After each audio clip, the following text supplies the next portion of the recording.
What's up, everybody? X and the Roy coming at you with Achievement Hunting 101. This is level 325, and if this was the year 325, we'd be speaking in Latin, so Gradum Adeptionum Venatio 101.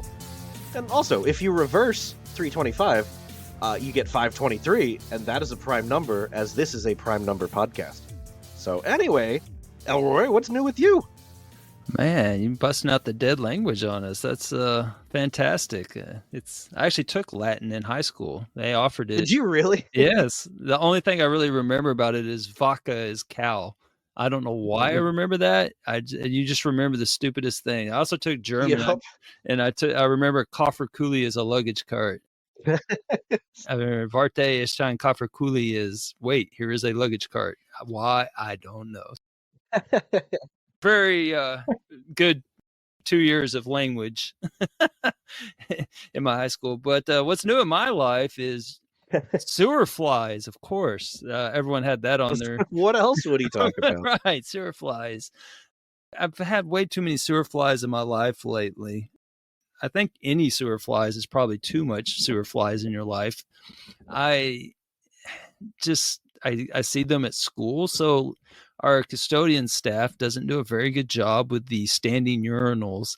While you're using the standing urinal, you get just inundated with flies coming up from the urinal to greet you as you are trying to take care of business, and you're just kind of like swatting them away as you're urinating and at the stall, and then as you're, they say goodbye to you as you're washing your hands on the way out the door. They're just my restroom is like infested with sewer flies. They're everywhere, and the custodial staff doesn't know how to fix this. And it's not rocket science to fix it. You just have to pour some boiling water down the pipes. I was just going to say bleach and boiling water, right? That's it. It's a very easy solution. Right. And I mean, you don't do boiling water if it's PVC, then you have to get a little more creative, but bleach would probably, I would imagine bleach works on just about everything. And it's bad. And then we had some drain issues at our house, and my wife's sink was stopped up. She keeps flushing contact lenses down it. I don't know. I guess she thought they just would go on down the pipe or something. And so it was like a collection of hair and contact lenses down there. But I was plunging the sink. I don't know if you know this, but you can plunge a sink. And I was plunging the sink. What was coming up were some little larvae. And I was like, oh, babe, have you noticed like a bunch of flies around here? And she's like, yeah. And so we had sewer flies in our bathroom. Yeah, it was a tough pill to swallow that. Yeah. So we took care of it. No more sewer flies. I just get them at work now. So I was going to say, sounds like you could, impart some lessons to the custodial staff. You would think, but that's it's been a struggle with the sewer flies. I've actually gotten more of an appreciation for the old school game Mario Brothers. I don't know if you remember the original Mario Brothers. It was basically a single screen platformer where you could play co-op. It was one of the really cool co-op games back in the day where you work together, very collaborative game. One of the enemies, as you got ahead in the stages, were these stupid flies that would jump. You had to hit them when they landed, or else you wouldn't be able to hit them because you had to hit them from below. And so if they were midair, obviously you can't hit them. And I always wondered why there was flies in the sewer as a young. I guess it made as much sense. You know what? Even as you're saying this, I hadn't put it together. It makes perfect sense. If anything, they're the ones that are supposed to be there. Like the turtles don't really make sense to be honest, or the crabs. The crabs, I don't know what sewer crabs are, but the flies, I don't know. For some reason, I always had a problem with the flies because I just assumed since they could fly, why would they be in a sewer? But that my perspective has changed on that now. That was a long how am I doing there? But how about yourself? I can't complain. Really, the only thing new in my life is mixing things up a little bit here. I beat Final Fantasy IV Pixel Remaster. Oh my gosh. And I was kind of thinking like, hey, game showcase, right? And then it occurred to me that ultimately there's not much else I could really say for 4 that I haven't already said for 1 through 3. So I'll do a proper game showcase later, and I thought I would just do a little mini, this is what's new in my life. I beat this game. the biggest thing is story, right? I Mhm. talked about there was no story in 1, kill the bad guy. There was very little story in 2, Emperor wants to take over the world. There was some story in 3, the bad guy wants to use the crystals to take over the world. But they actually had a full fleshed out, full blown story in 4. It is considered one of the best stories in the franchise. The game itself is monumental, just in RPGs and video games in general for its storytelling prowess. So if you are looking for a RPG, JRPG in particular, with a story, and you want it to be on Final Fantasy Pixel Remaster, 4 is the one that will do that for you. So I will just say it is my favorite of the 4, and I will move on from there because that's all that's new in my life. And I guess what the plot is, because I would have been able to guess the plot for the last one. I mean, Okay, give it a shot. You're as you well know, not going to get it, but I know very little, and by very little I mean nothing about Final Fantasy. But if I was to speculate, I would say that the crystals become somewhat self-aware, and then they corrupt somebody that is close to the party, the main characters, and they become the bad guys, and you must free them from the spell of the crystals, something to that effect. well, there are crystals and there is corruption, but unrelated plot points. Okay, all right. So it's kind of like, you paid somewhat attention in math class and you're like, I know I need to put like a division sign here somewhere and there's like a square root somewhere, but you put it in all the wrong places. That's kind of what you just did. Awesome. Well, they can use that plot for the Final Fantasy, which I'm sure is coming at some point. Maybe that'll come Final Fantasy 17. We'll see. Right on. Well, all right. Well, should we kick off with some updates? I have a couple for you. I was going to say, I don't like I said, there's been nothing new in my life. I've just been playing Final Fantasy 4. So that's it. That's all I got. I know people are dying to hear about your murder wall. Oh, yes, they So are. maybe you can start with that. But that's like the best update. I mean, aren't you supposed to, keep the cliffhanger to that's the hook? But No, you gotta reel them in. I don't know if we've done that so far with well, sewer flies. sewer flies All right, so and fair dead enough. language. Okay, dead languages and sewer flies. All right, here we go. Let's keep it rolling. There's our show title. Yeah, much like the language you started with, there is a new dead individual in my wonderful class. It was no other than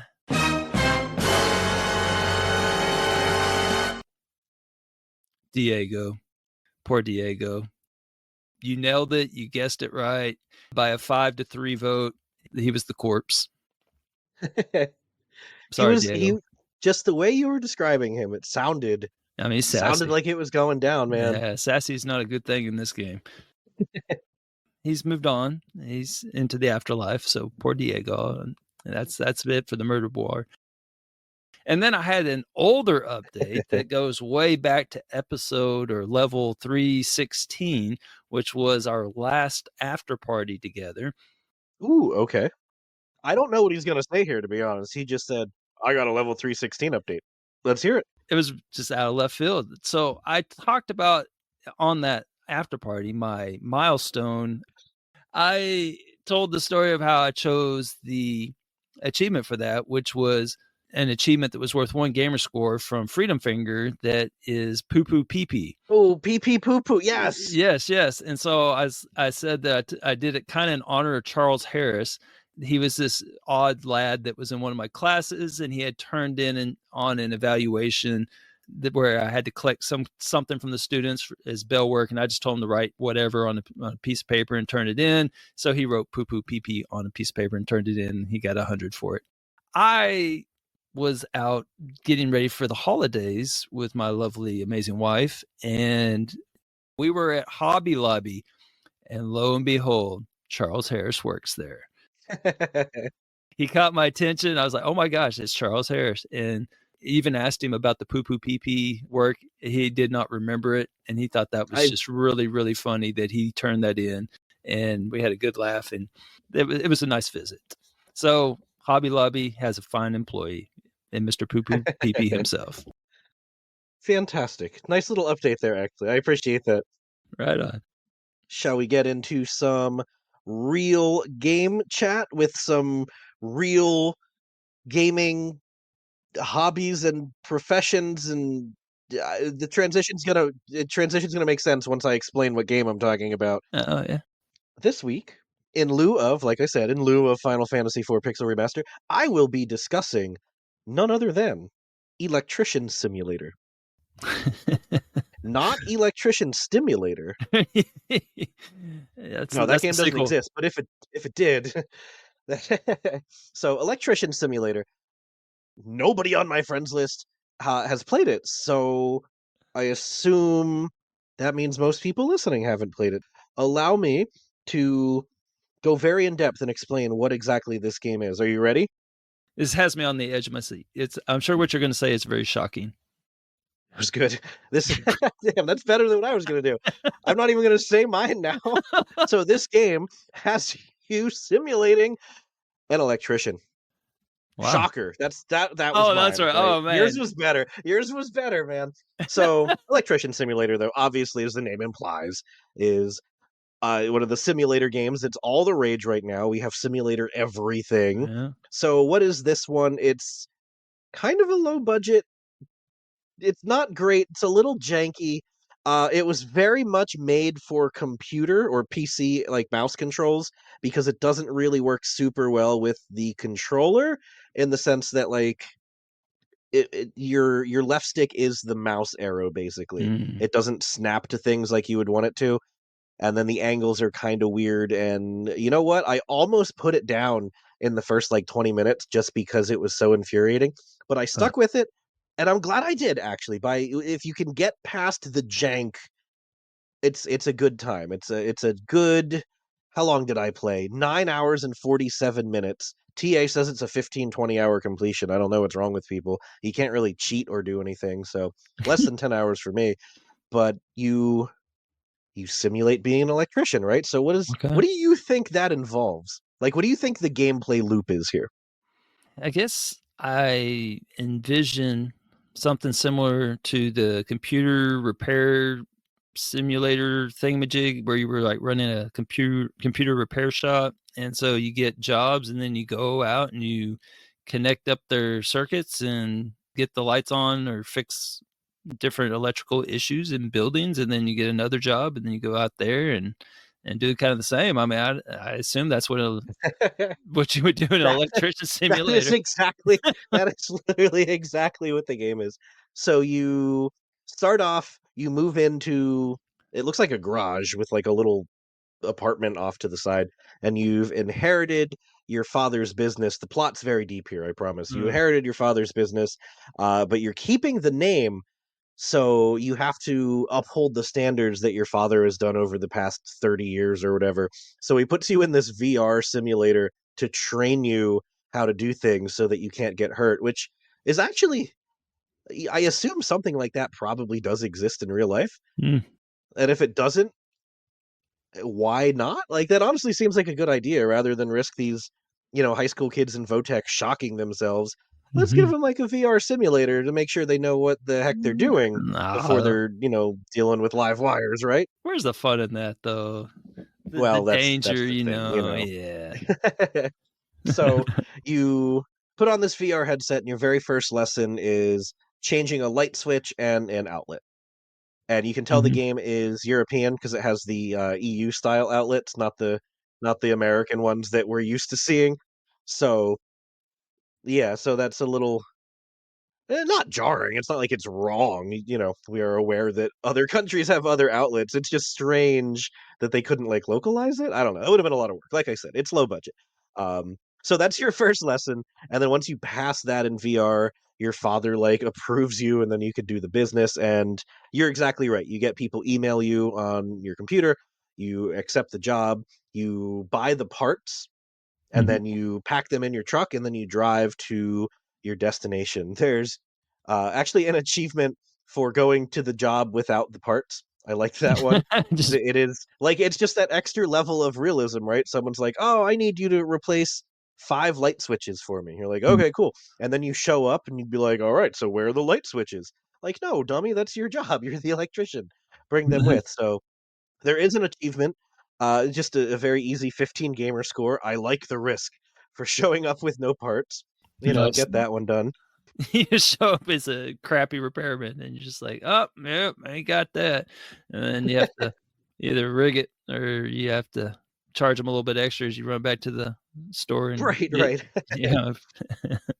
Right. So probably the first achievement that everyone's going to get other than the story related ones, like on your first job, there's an achievement that I almost there's no spoilers in a game like this, right? I almost don't Mhm. want to say it because now anyone who plays this is going to deliberately not get it as their first achievement. But there's one called First Shock because you go into the house and you got to replace the outlet and you unscrew the outlet and then what do?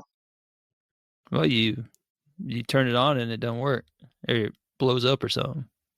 Well, no, when you go to unscrew the hot wire, Oh, you forgot to you turn the power off, you yeah. forgot to turn the breaker off because the game doesn't explicitly remind you to turn the breaker off. Gotcha. It was in the VR thing. This is the first thing you should do at every job is turn the breaker off. Yes, But that's I'll important. be damned if everyone doesn't forget to do that. Mhm. So yeah, No, my Imma say, if you're the one that's actually doing it, you're gonna remember because sometimes it's pretty daunting, you know that there's all this live wires there, so I always, like, make it double, triple sure that it is not live. For me, that's a hard one to forget, to be honest, to well, in real life, I'm with No. you. My Yeah, the like extent of the extent of my electrician goes to changing a light switch that, but okay. yeah, turn off the breaker, tap it with the screwdriver, make Yeah, sure it's dead before you touch it. yeah, Otherwise, you'll be dead after you touch it.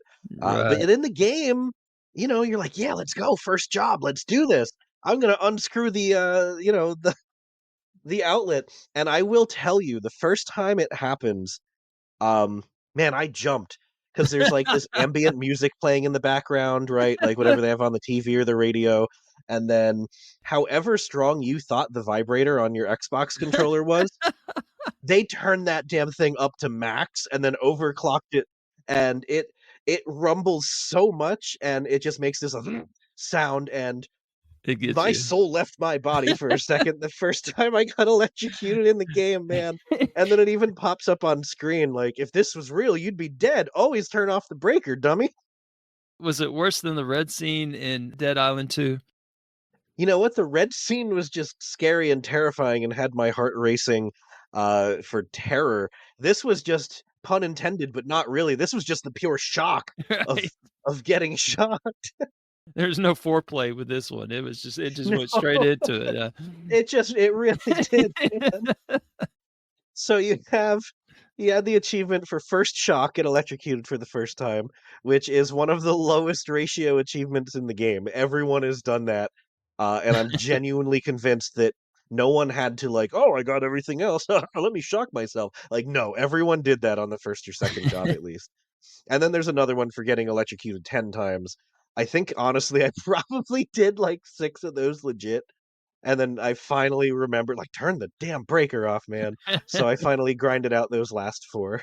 But, Yeah. as good times. Yeah, so as you go through, you change enough light bulbs, light switches, outlets, and then you get a new VR. You learn, your dad says you're ready for the tougher jobs. You can lay wire now, which sounds like it would be cool.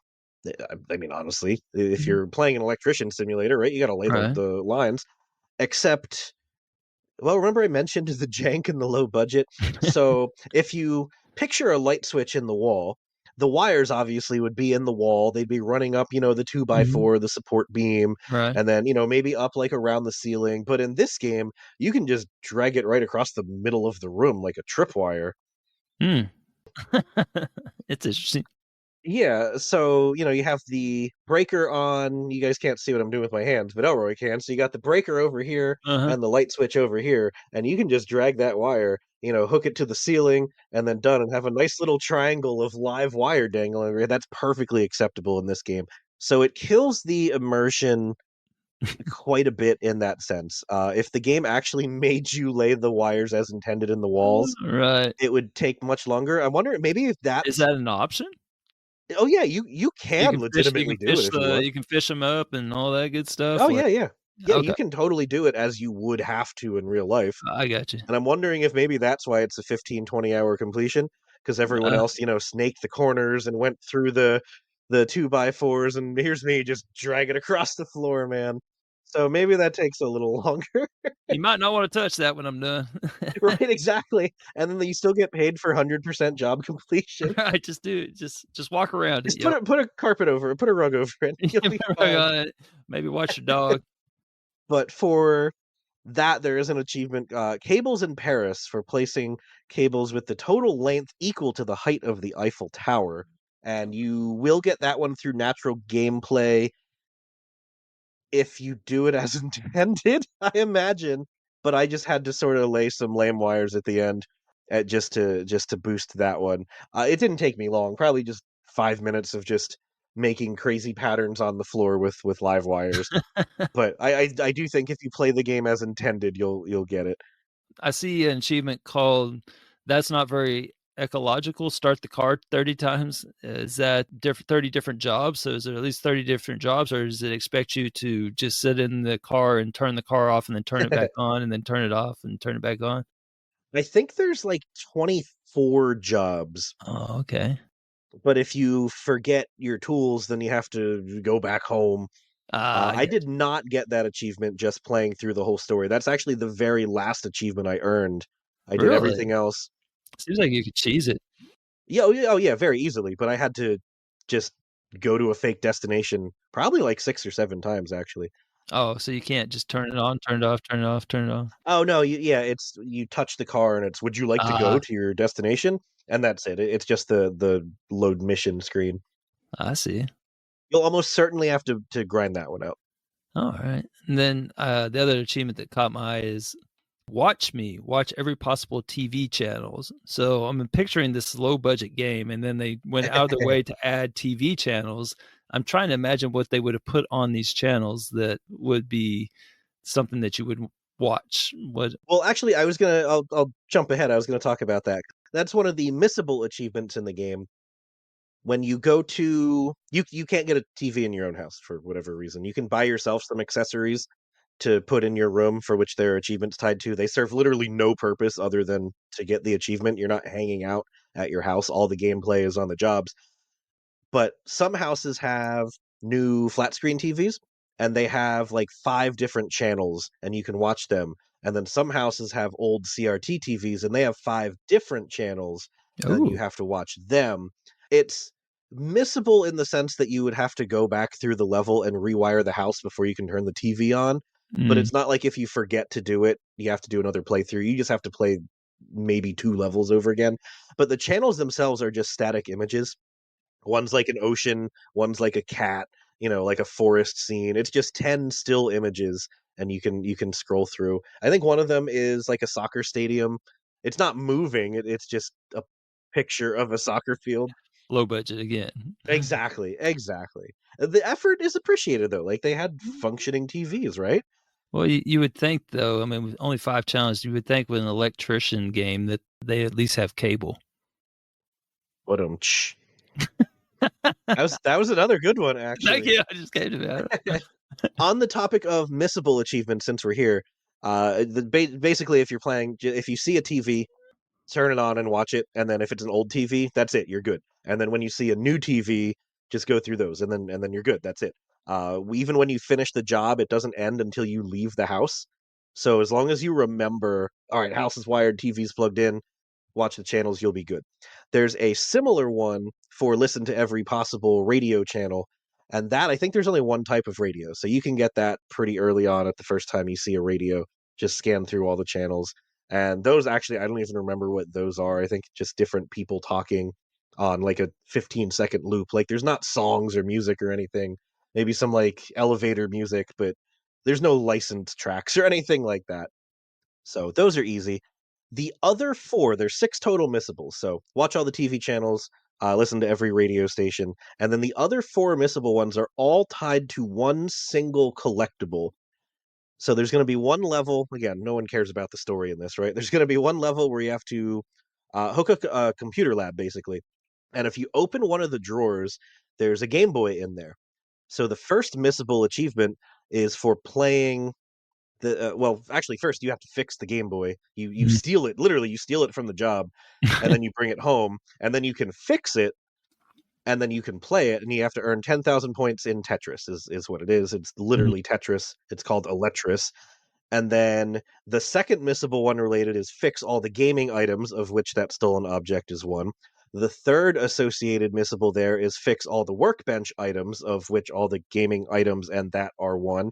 And then the fourth related missable for that is you steal it and then you fix it and then you play it and then you get an email from the owner of the house saying like, I swear I left my Game Boy in the guest room desk. Do you know anything about this? And if you don't steal it, you can't get that email. Nice. Yeah. Do you So return it, or do you get to keep the Game Boy?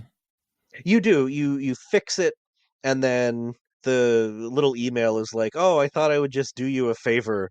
I saw it didn't work, so I fixed it for you, and I'll send it back without telling you that I took it." Like, you totally play off straight up theft is what it boils down to.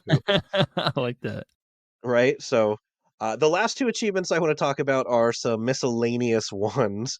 The one took me a stupidly long time to figure out what you need to do. The achievement's called Electum Mobile, and the description is electric circuit, more like electric circus. So I'm thinking like you need to put a bunch of lights in and like, different color light bulbs and make a circus or whatever. No, I'll just spoil it for you. You just have to plug an extension cord into itself. That's it. That's it. I don't know what Electric Circus has to do with that. You literally just plug an extension cord into itself. So I Mm, felt dumb. I had to look that one up. I'll save you guys that one. I don't know how anyone would have figured that out on their own, other than accidentally. Because with the jank, maybe you would plug it into itself. But why would you do that on purpose? right. And then the last one worth mentioning, it's a nice Lord of the Rings reference. One to rule them all, which is connect 19 light bulbs to one light switch, which you would never do practically. Like it's very much you're going out of your way for this achievement, but it's weirdly satisfying because it does actually track like the brightness. It's not like 19 light bulbs are the same brightness as one light bulb. Mm. So you turn the light switch on and it is blindingly bright in your room. It was a nice touch there. That is cool. That's it But even has the ring on the achievement art. yeah, That's yep, pretty yep. cool. It was a I nice like. touch. So yeah, that's Electrician Simulator. It's $20. I got it on sale. I don't remember when, to be honest with you guys. It's Is it worth $20?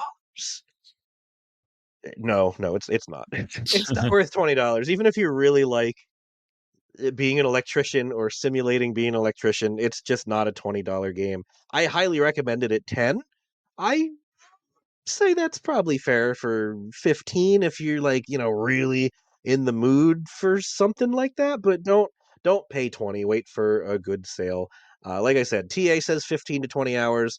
My playtime says just under 10 at 947. It's 1,000 gamer score with a decent chunk of TAD actually. It's Mm. 2349 true achievement, so 1350 TAD if you're into that kind of stuff.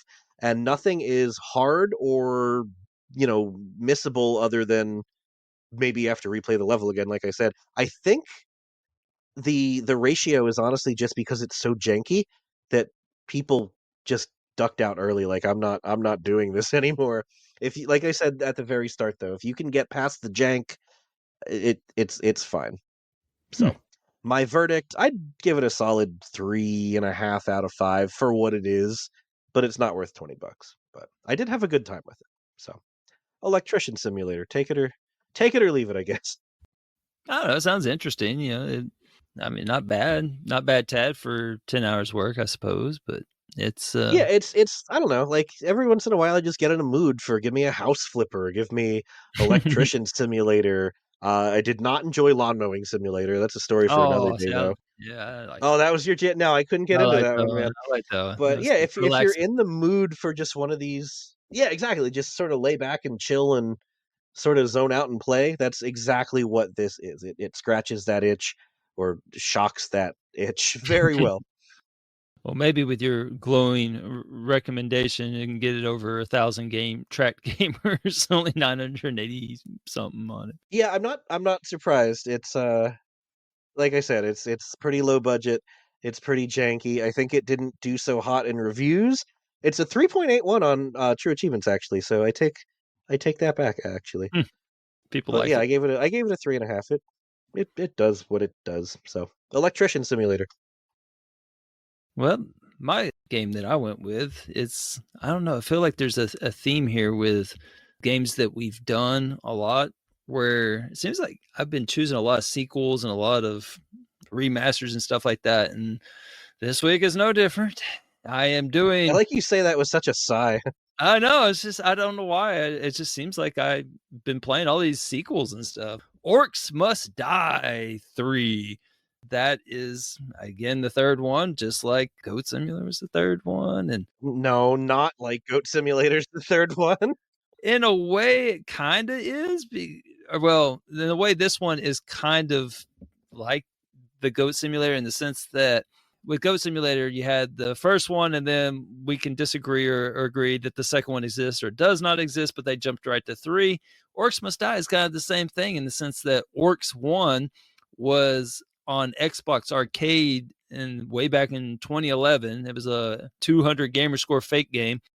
And so they had a sequel to it, Orcs Must Die 2, and it actually came out on Windows in 2012, but no achievements for some reason. So you can't find Orcs Must Die 2 on TA because it doesn't have any achievements on it. I don't know, it's just not there. So In you the have, mind of Elroy, the game might as well not exist if it doesn't have achievements. yeah, I don't even know why they made it. It's weird. So they followed that up with finally, third time's a charm, and they made it a real game with a 1,000 gamer score, and that is what the game, actually more than 1,000 gamer score, because they've released 2 DLC packs to it. It's a real game now, and it's on Game Pass. You can get it, but the DLC is not on Game Pass. You do actually have to buy that extra. It says it's an add-on. I guess is that is add-ons. I always thought add-ons meant it was like almost like a title update. Maybe I'm mistaken on that. Add-on means it's paid. Oh, is it? Title Okay, I'm update getting means that it's free. confused. That's the difference. Yeah. Okay, I also thought it said like DLC or something. I don't know. I guess not. So there you go. You have to pay for those. Yeah, the add-ons they add to it. It's pretty good. It's actually worth kind of the As extra money. add-ons should. Yeah, it unlike Age of Mythology's premium edition or what have you, but so it actually bumps it up to 2,150 gamer score, and it's a pretty thick 7,700 plus TA. So you get about 5,000 TAT on it, and I'll tell you on the front end, it's one heck of a preload. So now that the G task is officially over this iteration, if you want to get it ready for the 14th iteration, whenever that comes around, you can start now. And this is a good one to have in the bank. But this game, I think I'm getting ahead of myself here. So let me try to sell you on it first. So Orcs Must Die 3. It is a tower defense strategy game. I have a slight issue with that I'll get to in a second, but it is a tower defense game for sure, and strategy game. I suppose those are good, but I would argue that it's a few other things. But it works like any other tower defense game. The enemies have a definitive path that they must follow, and then if you put something in its way, there's alternate, or they'll attack the thing that's blocking the way. The goal is to protect your source thingamajiggy. I forget what they technically called it, but it's some glowing light in the middle of your fortress, and you have to keep the orcs from getting to it. And when they touch it, they basically transport to somewhere. And I think that ties somewhere into the cutscenes that I skipped. But the Come on, man. I shouldn't be surprised anymore. Right. But every time hurts my heart. Right. I'm not really sure where they were going, but I'm sure it was somewhere really nice. But it's a 3D game. It's not like something you would play on your phone or anything like that. It's really an involved game. It's pretty advanced, to be honest. And you're on the ground the whole time and you're fighting. Once you set up your fortress, then you can also defend it actively as that player. The camera is behind you. You're literally shooting the orcs the entire time with different weapons. I don't know why this is not listed as a third-person shooter. I had a feeling that's where you were going with that.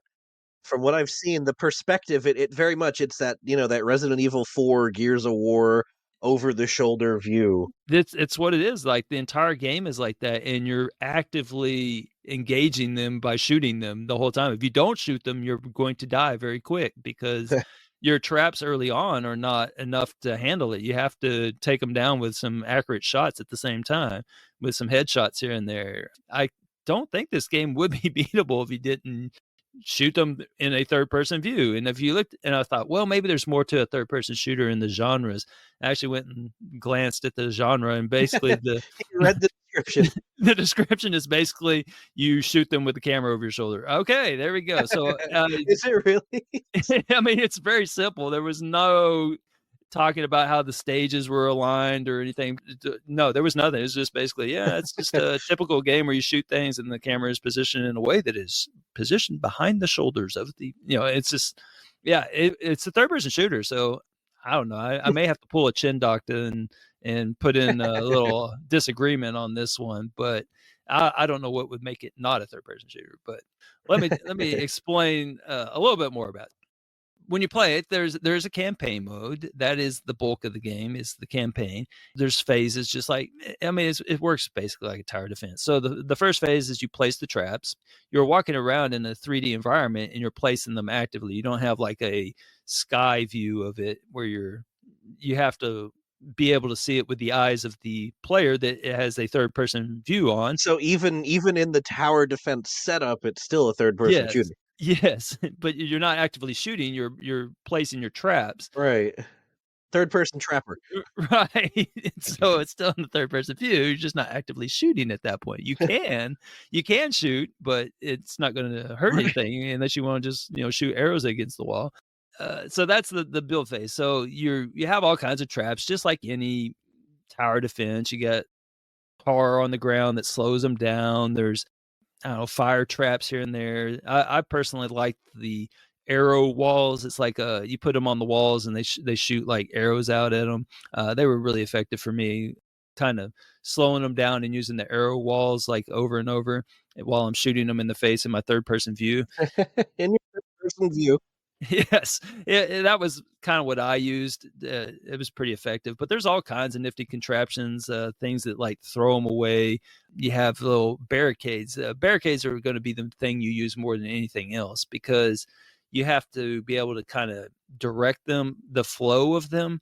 And early on, it doesn't matter, but if you're going for the higher ratio achievements in this game, you're going to have to learn how to use these barricades to your advantage, where you're placing them in positions where if you put just in the, let's say that it's a 2 wide path. If you put it on one side, then obviously they're going to go to the other side.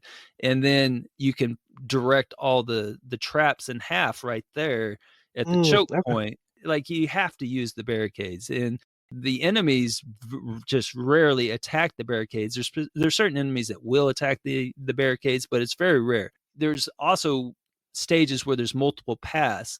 You're going to get overwhelmed unless you learn to place the barricades in such a fashion that they don't attack them. But it actually buys you a lot of time because they'll walk all the way down this path and then they'll see the barricades and then they turn around. Oh, then they turn around. Yeah, and then they walk all the way back and then go back to the main path. So I would place it at the intersection and just force them to go. Aha. See, I did that at first, and I was like, man, it's still too many enemies at once. So you have to, and then every once in a while you'll see they'll notify, like there's a game notification if they start attacking the barricades. If you get that, then you're like, oh dang, okay. So you can kind of like run over there really quick and like kill whatever's attacking them, and then maybe reinforce it with another layer, and then run back to the main choke point. So it's actually a really enjoyable tower defense game.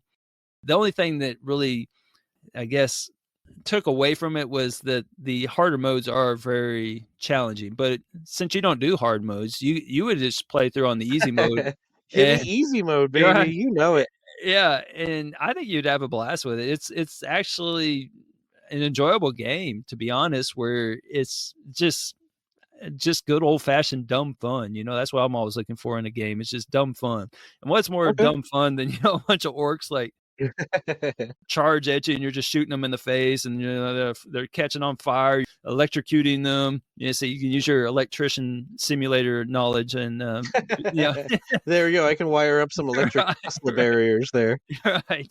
And there's all kinds of weapons that you can do that do different things to them, and it's just like you're just destroying all these orcs. And I mean, there's an achievement for killing 10,000 enemies, just to give you an idea. I mean, you're gonna just kill a lot of things, and it's just Oh, bit of I a imagine that goes pretty quickly. I know, like in the balloons, like kill 10 billion enemies. Like, oh my god, I'll never do that. No, that's one of your earliest achievements. there's a lot of enemies, and you get a lot of chances to shoot them and kill them in unique ways. But that, I mean, it just works like any tower defense. So basically, you set it up, and then the wave phase comes, and so each wave has preset amount of orcs in it. You kill them all, and then depending on which mode you're on, if you're on the easy mode, you have all the time in the world to basically set up your intricate traps Oh, and okay. and do everything. Now the problem is once you get to the harder modes are indeed very challenging. Rift Lord, that's it, Rift Lord. So that's what they're trying to get into, is the Rift. The Rift Lord mode, you don't get any time. Like you get like, I don't know, 5 seconds, I think is what it is. So you're setting up as the waves are coming at Yes. you. So they're Okay. coming in, you're still setting up. It gets chaotic like very chaotic in a hurry. And the problem with some of these achievements is that there's no room for error, but I'll get to that second. But basically, once you finish the waves, so depending on which mode you are, you either get to set up more traps, and you get coins from killing them. You get more coins for shooting them in the face from the third person view, and you get coins for just killing them in general. And so then you can buy more traps and just kind of, just like any tower defense game, really. Rinse and repeat. There's usually about 8 waves. There can be more, there can be less, but usually around 8. Each stage is different. You just go through, and there's about, I think, 12-ish 12-ish stages in the main campaign. There's actually a couple of them that are more enjoyable, that at least I thought they were more enjoyable. There's something in the story. I don't want to spoil it for you because I can't, because I didn't watch the Because cutscenes. he doesn't know. Right, but there's some point where you travel back to, I guess, the past. You're communicating with some people that did this before you did this. Like they defended this fortress from orcs in the past or something to that effect. You're recreating the battle sequences that they went through. That's cool, actually. Yeah, your characters kind of change a little bit, and so you get to battle as them in like a, I don't know, flashback, if you will. These battles are a little different. They don't take place inside such a confined fortress. They take place on this huge open air battlefield, and you have like so many more big traps, and it's just, oh man, if you thought there was a lot of enemies on the regular stages, wait until you get to these modes. It's like they open up the orc reserves, and it's like, man, I guess there's a lot more orcs in the past. I guess you killed them all at a rate faster than they could repopulate. There was so many more orcs, and it's just so much more fun. It's just, you're running around, and it's just so many enemies and it's just so much going on. It's very immersive. I like those It stages. sounds like it would be hectic, It but is, honestly, yeah. from you describing it, it does sound like it would be a lot of fun. It is. It is a lot of fun. It's fair. It's fair, like especially on the early stages, it's very fair. And the enemies, it's manageable. You have to have a plan. Now, if you don't have a plan, then, or if you have a lot of holes in your plan, then they will get exposed very quickly, and you'll get overrun, and then you'll realize quickly that was probably not the way that solved that one. And there's more. And the thing I also liked about it is there's just so many different weapons and different ways to kill the orcs that you can, like, what works for me, the way I play the game, it's going to be completely different than someone else. I watched a couple of videos and I'm like, that's not really for me. They focus more on the traps. I focused on creating like choke points and slowing them down and causing the most damage in a small space while where they're like running into each other, and then I can line them up and do headshot, headshot, headshot, and that worked for me. A lot of people, they got really fancy with the traps where they just, and I don't know. It's No, I know exactly what you're talking about just from other tower defense games. Like, yeah. I'm doing this and it's worked for me for levels 1 to 50, and Mhm. then, I'm doing the same general strategy on level 51, and it's not working. So you pull up a video, and it might as well be a different game. They're different tactics, different angles, different tools they're using. So I know exactly what you mean for how they're Right. going at the tower defense style differently. Yeah.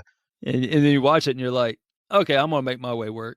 I'll just do better. I'll do better. I'm not doing what they're doing. I'm just gonna do better my way. Well, one question I have for you about this game, Oh, sure. there's a series of achievements called cracking eggs, making an omelet, and scrambled eggs for playing in scramble mode. What is scramble mode? Yeah, excellent. Yeah, there's so I've told you about the campaign mode, but there are other modes. There's the survival mode, scramble mode, endless mode, and then there's also weekly challenges that you can do if you, I don't know, get a fresh challenge. Let's say you've done everything in the game, and so you just want to keep playing it for whatever reason. There are different challenges each week. But the scramble mode, if the best I remember, is where there's different rules that come into effect. So each time you beat like a little sub stage, you go to where there's like a new rule is introduced. Can change the rule every once in a while, or you can keep it. So, for example, one of the rules might be that one of the mini bosses appears in every wave.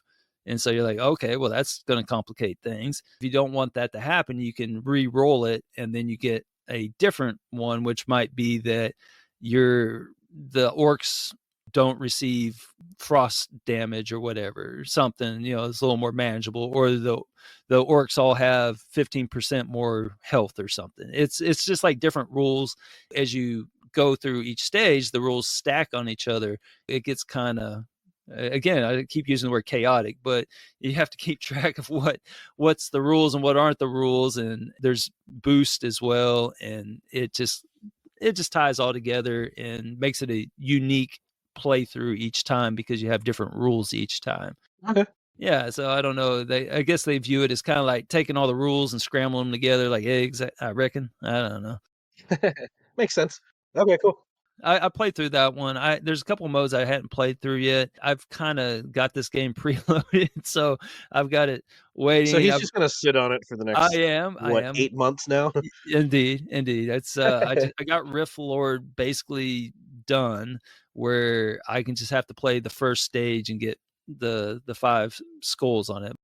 There's these achievements, 5 skull achievements, that they're the most challenging and the most deep on the TAD and the skill level. And these do take a lot of planning and work. Basically, to get 5 skulls, that's like a perfect rating. You get skulls, that's the how they rate you. You get, if you did an average job, you might get 3.5 or 4 skulls. And the skulls are actually currency that you can use in getting some of the upgrades on your weaponry. Let's say you get 4 skulls on a stage, then you can go in and spend those and maybe upgrade some arrows or something like that to where they're more deadly to the orcs or things like that. The barricades have more health or things like that, where you can make it easier on yourself. So you want to try to get the skulls, but the 5 skull achievements is they're challenging. But you can't let any of the enemies reach the rift. I figured So out that's what it that's was the called. perfect playthrough then is 5 Yes. skulls. Okay. And what's bad is there's such a variety. So the game Orcs Must Die 3, you think it's all orcs, but no, there's some other enemies too. There's like some wolves that can jump over the barricades, but they don't care about your rift, so they're not a problem. They just come straight to you. And then there's some things that blow up barricades. There's some, I don't know, lizard things that are a little complicated. There's cyclops. There's all kinds of creatures in it, and it's not just orcs. The one that's the most annoying is these they look like ugly dogs or something. I don't know what you would call them. They're Cabra. they're kind of like warthog dogs type Or thing. wait, what do the orcs ride in Lord of the Rings? The wargs? Wargs? Maybe they're That's not wargs. right. Yeah, maybe they're wargs I, though. I don't know Someone's what gonna call they me is. out on that. I'm sorry.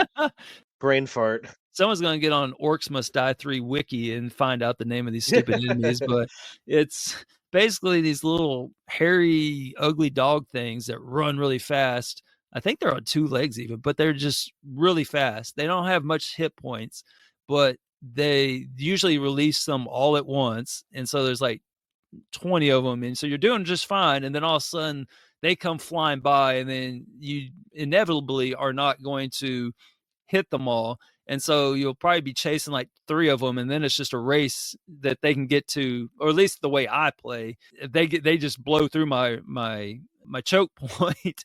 And so I have to chase after them, sprinting, shooting at them in my third person view. In third person view. Right. And try to hit these dang things before they get to the rift, because of even one, I mean, it could be even the last wave. You've done like 7 waves perfectly, it's the last wave, and one of these little punks go and just brutal, and they hit it, and you're just like, your heart drops. You're like, I gotta replay this whole stage over. I was gonna say, can you save in like the middle of a mission? Like, yes, all right, perfect round 1, quick save. Oh, that would be Perfect round nice. 2, quick save. No, No, you got to start the whole thing over. No, yep, you're screwed. Oh man. Yeah, and so those little dog things, man, I could have done without them. Oh, there's actually another enemy that's just as bad. It's a floating warthog thingamajiggy, and they make an appearance in the DLC. Golly, I hate those things too, because Just remember, you paid extra for those. I did. I got paid. I paid extra just to have that experience, and it. But as you can imagine, with it being something you have to pay for on a Game Pass game, it's pretty thick on the tad for little, not as much work. But this one, man, these things. Like, I worked on my ground game with choke points, and this did not work on that because they fly right over it, and so you gotta. Who cares about your choke point? Right, I'll just fly right over it. They were annoying. Yeah, those are the 2 worst enemies in the game. If you play this, though, you'll learn to hate those. But yeah, so the achievements, for the 5 skull achievements, there's 6 of those in the game. There's 2 in the main game, 2 in each DLC or add-on, if you will. And those are the ones that are going to cause you the most problems. It's just going to take a long time. But in the process of getting those, you're definitely going to hit all the cumulative ones, earning 1 million coin, killing 10,000 enemies, things like that. There's a couple of achievements tied to that. The titles of the achievements aren't typically that great, although you pointed out the egg ones. Those are pretty good. That's why I asked. That was the only really interesting achievement title I found. The rest of them are pretty straightforward. Yeah, well equipped for unlock the gear slots. Right, Warpath, kill 10,000, millionaire, right. 1 million survivors, survive 10 waves. Right. None of them stood out. Yeah, they didn't really put a lot of time into those, but there's one that called Collector for acquiring every item in the game. It was originally bugged, apparently. If you've played this game and you're like, yeah, screw that game, it's bugged. Well, they fixed it like a couple months after it came out. So if for whatever reason you were anticipating this game and were counting down the days, and then you got it on day 1 and played through it, and this was a glitched achievement on you, and you left in disgust, well, you can go back and get the achievement now. I thought I should mention that just in case that ties to, or pertains to one whole person, maybe. There's somebody out there, somebody out there needs to know that. I don't know. Right, exactly. And then you kind of mentioned some of the other achievements. There's 4 tied to the scramble mode, 4 tied to endless mode, and I would go into each one, but they're really not that thoughtful. They're just like, get a score of this, survive this many rounds. It's not like there's anything really super fancy with it. And then you'll get a couple for killing X number of not you, but X is in a placeholder number. I knew what you meant. Number of enemies, and the add-ons have the unique enemies as well that you have to do that with. There's Cyclops in one, and then what was the other one? Tuataras. Those are basically like the lizard people I was talking about. But yeah, those are the add-ons where you run into those. All in all, I mean, it was an enjoyable game. If you don't care about the completion and you just want some good dumb fun, and it's on Game Pass, I mean, there's a lot worse games you can do than this. This is I actually would enjoy this game just outside of the TA that I was working towards on it, but it's an enjoyable little game, especially if you like tower defenses and third-person shooters, of course. There you go, combines the two. I feel like I'm speaking on behalf of the entire Discord and all of our listeners. It is, and I don't mean this as a bad thing.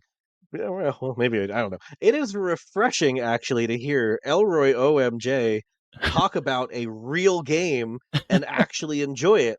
Like, he talked about the Batmans, and you're like, oh, I hate these, they're terrible. But this is like a good quality game that Yeah, you had fun with. It's nice. I This did. does not often happen with you. I'm glad that I could, rise to the challenge, so there you go. Now go everyone has to go play it now, have the experience, and curse at those dog things, man. Man, those things are you'll hate them. if I may, if I may rain on your parade, Sure. I've been hanging on to this little tidbit of information for the whole time, just waiting. When am I Oh, going to no. drop it? When am I going to drop it? I'm ready. Orcs Must Die 3 is not the third game. Oh, wait. I think I saw this. There was, you're right. They had one what was it called? The Orcs Must Die, obviously, and then Orcs Must Die 2, 2. and then the third game is Orcs Must Die Unchained. Unchained, that was it, yes. I did see that. And then, yeah, Ah, and then yeah. Orcs Must Die 3 is a direct sequel to Orcs Must Die 2. So it's like the third chronological, I guess, in the main plot, and the spin-off happens unrelated, I guess, to the main plot.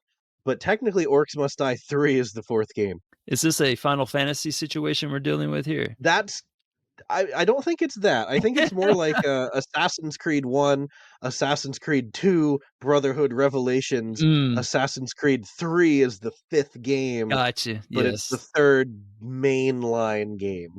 Even though I think most people would consider Brotherhood and Revelations as must play, but that's besides the point. Right. So I just thought I'd point that out No, that's good. because it's on point with our Goat Simulator and Y our Final you're right. Fantasy. Of course, number 3 is the fourth game. What else would it be? Yes, indeed.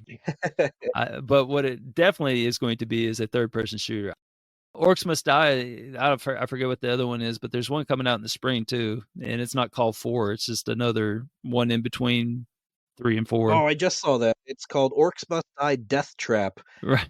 Will feature 4-player cooperative multiplayer Oh, and that'll be elements commonly found in roguelite games, set to be released in early 2025. So another spin-off, and why it is not called Orcs Must mhm. Die 4. I bet you that'd be a really enjoyable game, like I was gonna say, from what how you've described it, mhm, that could work. I probably would play it. All right, sweet. Well, let me follow that up with just a wee quickie here. Mm.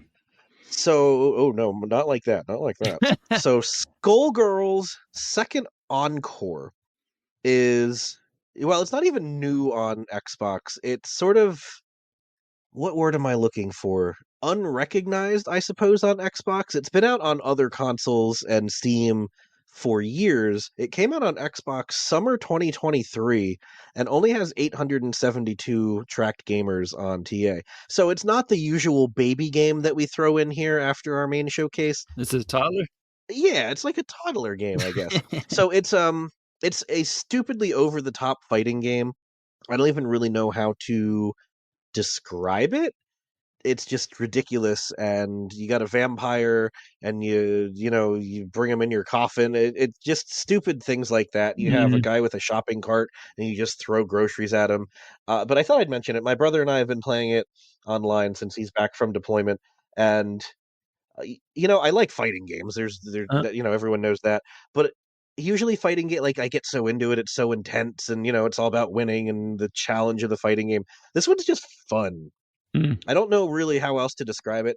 So, like, if you like fighting games but you suck at them, give this one a shot. It's fun. It's very user friendly. It's very easy to get good combos, and like I said, it's just so absurd that you'll laugh at how over the top and ridiculous some of the movesets are. That's just a quick shout out for Skullgirls second encore. If you catch it on sale, I highly recommend picking that up. Well, I have a little baby game for you. It is definitely a baby game this time. There's no toddler here. This one is 100% definitely baby game. I think it's worth like 50 tad, maybe, depending on which platform you play it on. It is no other than One Button Games 5 in 1. I mean, just the title in itself. The title alone screams quality. Right. So you only need to have one working button on your controller, and you'll be just fine with this game. And it's a collection game, oddly enough, because it's 5 games in 1. And they're really proud of that, to be honest, because when you open up the game, it says one button games, and then it's like 5 games exclamation mark times 3. There's like 3 exclamation marks. I'm really proud that there's 5 games in it, and it's just that. It's 5 games under one banner. It's 55 achievements unnecessary. The bulk of them are going to be 18 in gamer score. So there is that. So if you're looking for something to level off, something for a milestone, you need something that ends in an 8. You could use this game repeatedly many times because almost every achievement in the game ends in an 8, and they're not difficult to get. But it features 5 games. One's called Cannon, Thunder, Cave, Lanes, Kate P.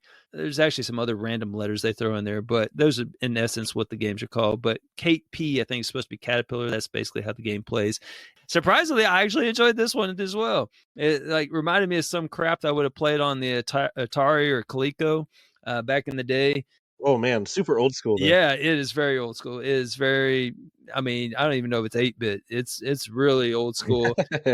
And you just have one button. So typically it involves you, like one game is where you're shooting these rings in the center of the screen. You hit the one button to change directions on the direction you're running on the outside, and then you hold it down to shoot. It works. It's enjoyable, and you have to stay alive and do all these different things. And most of the games had the achievements. I didn't think they were like super easy, but I mean, if you played it for a little bit, I mean, you would eventually get it. But it's not like it's not like where it's automatic like some baby games where it's just you have to have some competence on them enough to make you feel good about yourself.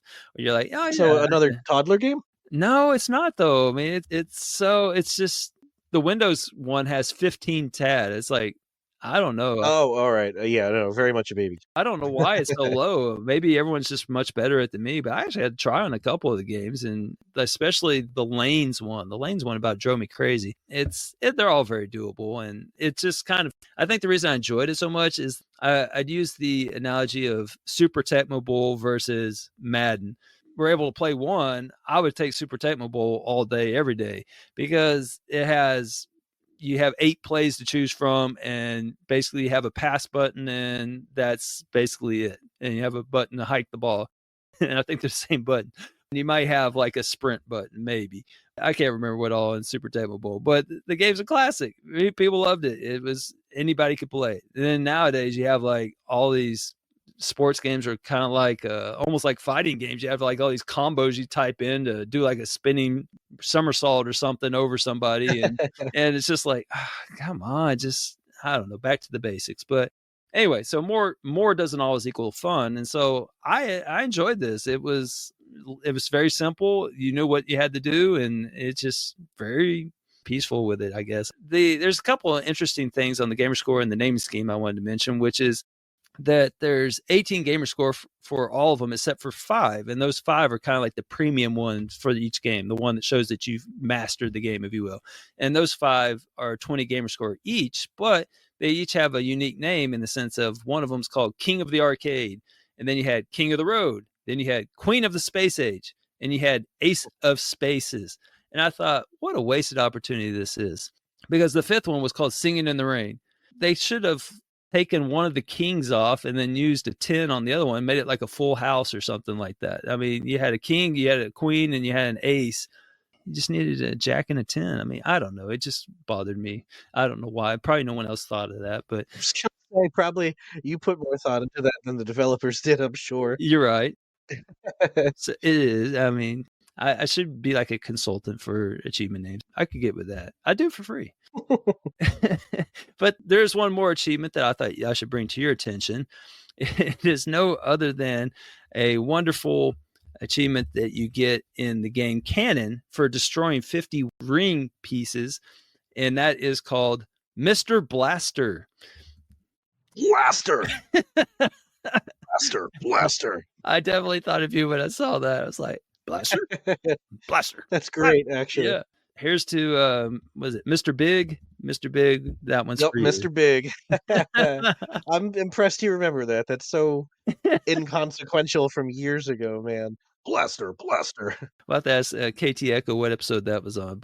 We did a whole thing on Blaster. And for those of you that don't know, he's was it King of Fighters? I don't even remember the game. King of Fight. No, Art of Fighting. Art of Fighting, yes. It's an old fighting game, and there's one character called Mr. Big who wears, I believe, like a pimp outfit. He has like a pimp coat on. Right. This is like a And he's sunglasses and he is follically challenged. yes, and he has sticks he'll beat you to death with, and That's right, he has his disco sticks. and his move is that he shoots a blaster at you, and every time he does it, he says Blaster. right on. So there you go. I splashed. Oh man, I forgot all about that. Well, One Button Games has not. So there you go. Nice, easy baby game. I don't know if you like, I don't know, Coleco and Atari type games, then there you go. Sweet. All right. Well, in our news segment, kind of a pretty cool update. I believe it just went live today as of the date of recording, but Xbox Cloud Gaming now enables you to stream a list of games that you own, not just games that are on Game Pass that you could stream on cloud, but your owned games that are not necessarily on Game Pass, you can now stream them. I won't read off the whole list because it's a pretty decent sized list.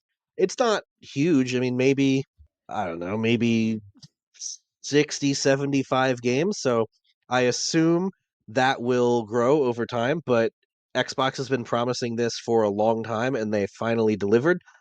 The downside, and I might be mistaken, so somebody please correct me and I can correct myself on air next week. If you have the Apple Xbox app, it looks like you can just natively stream in that. Again, I don't have any Apple devices. I'm not sure, but that's what I think I'm reading.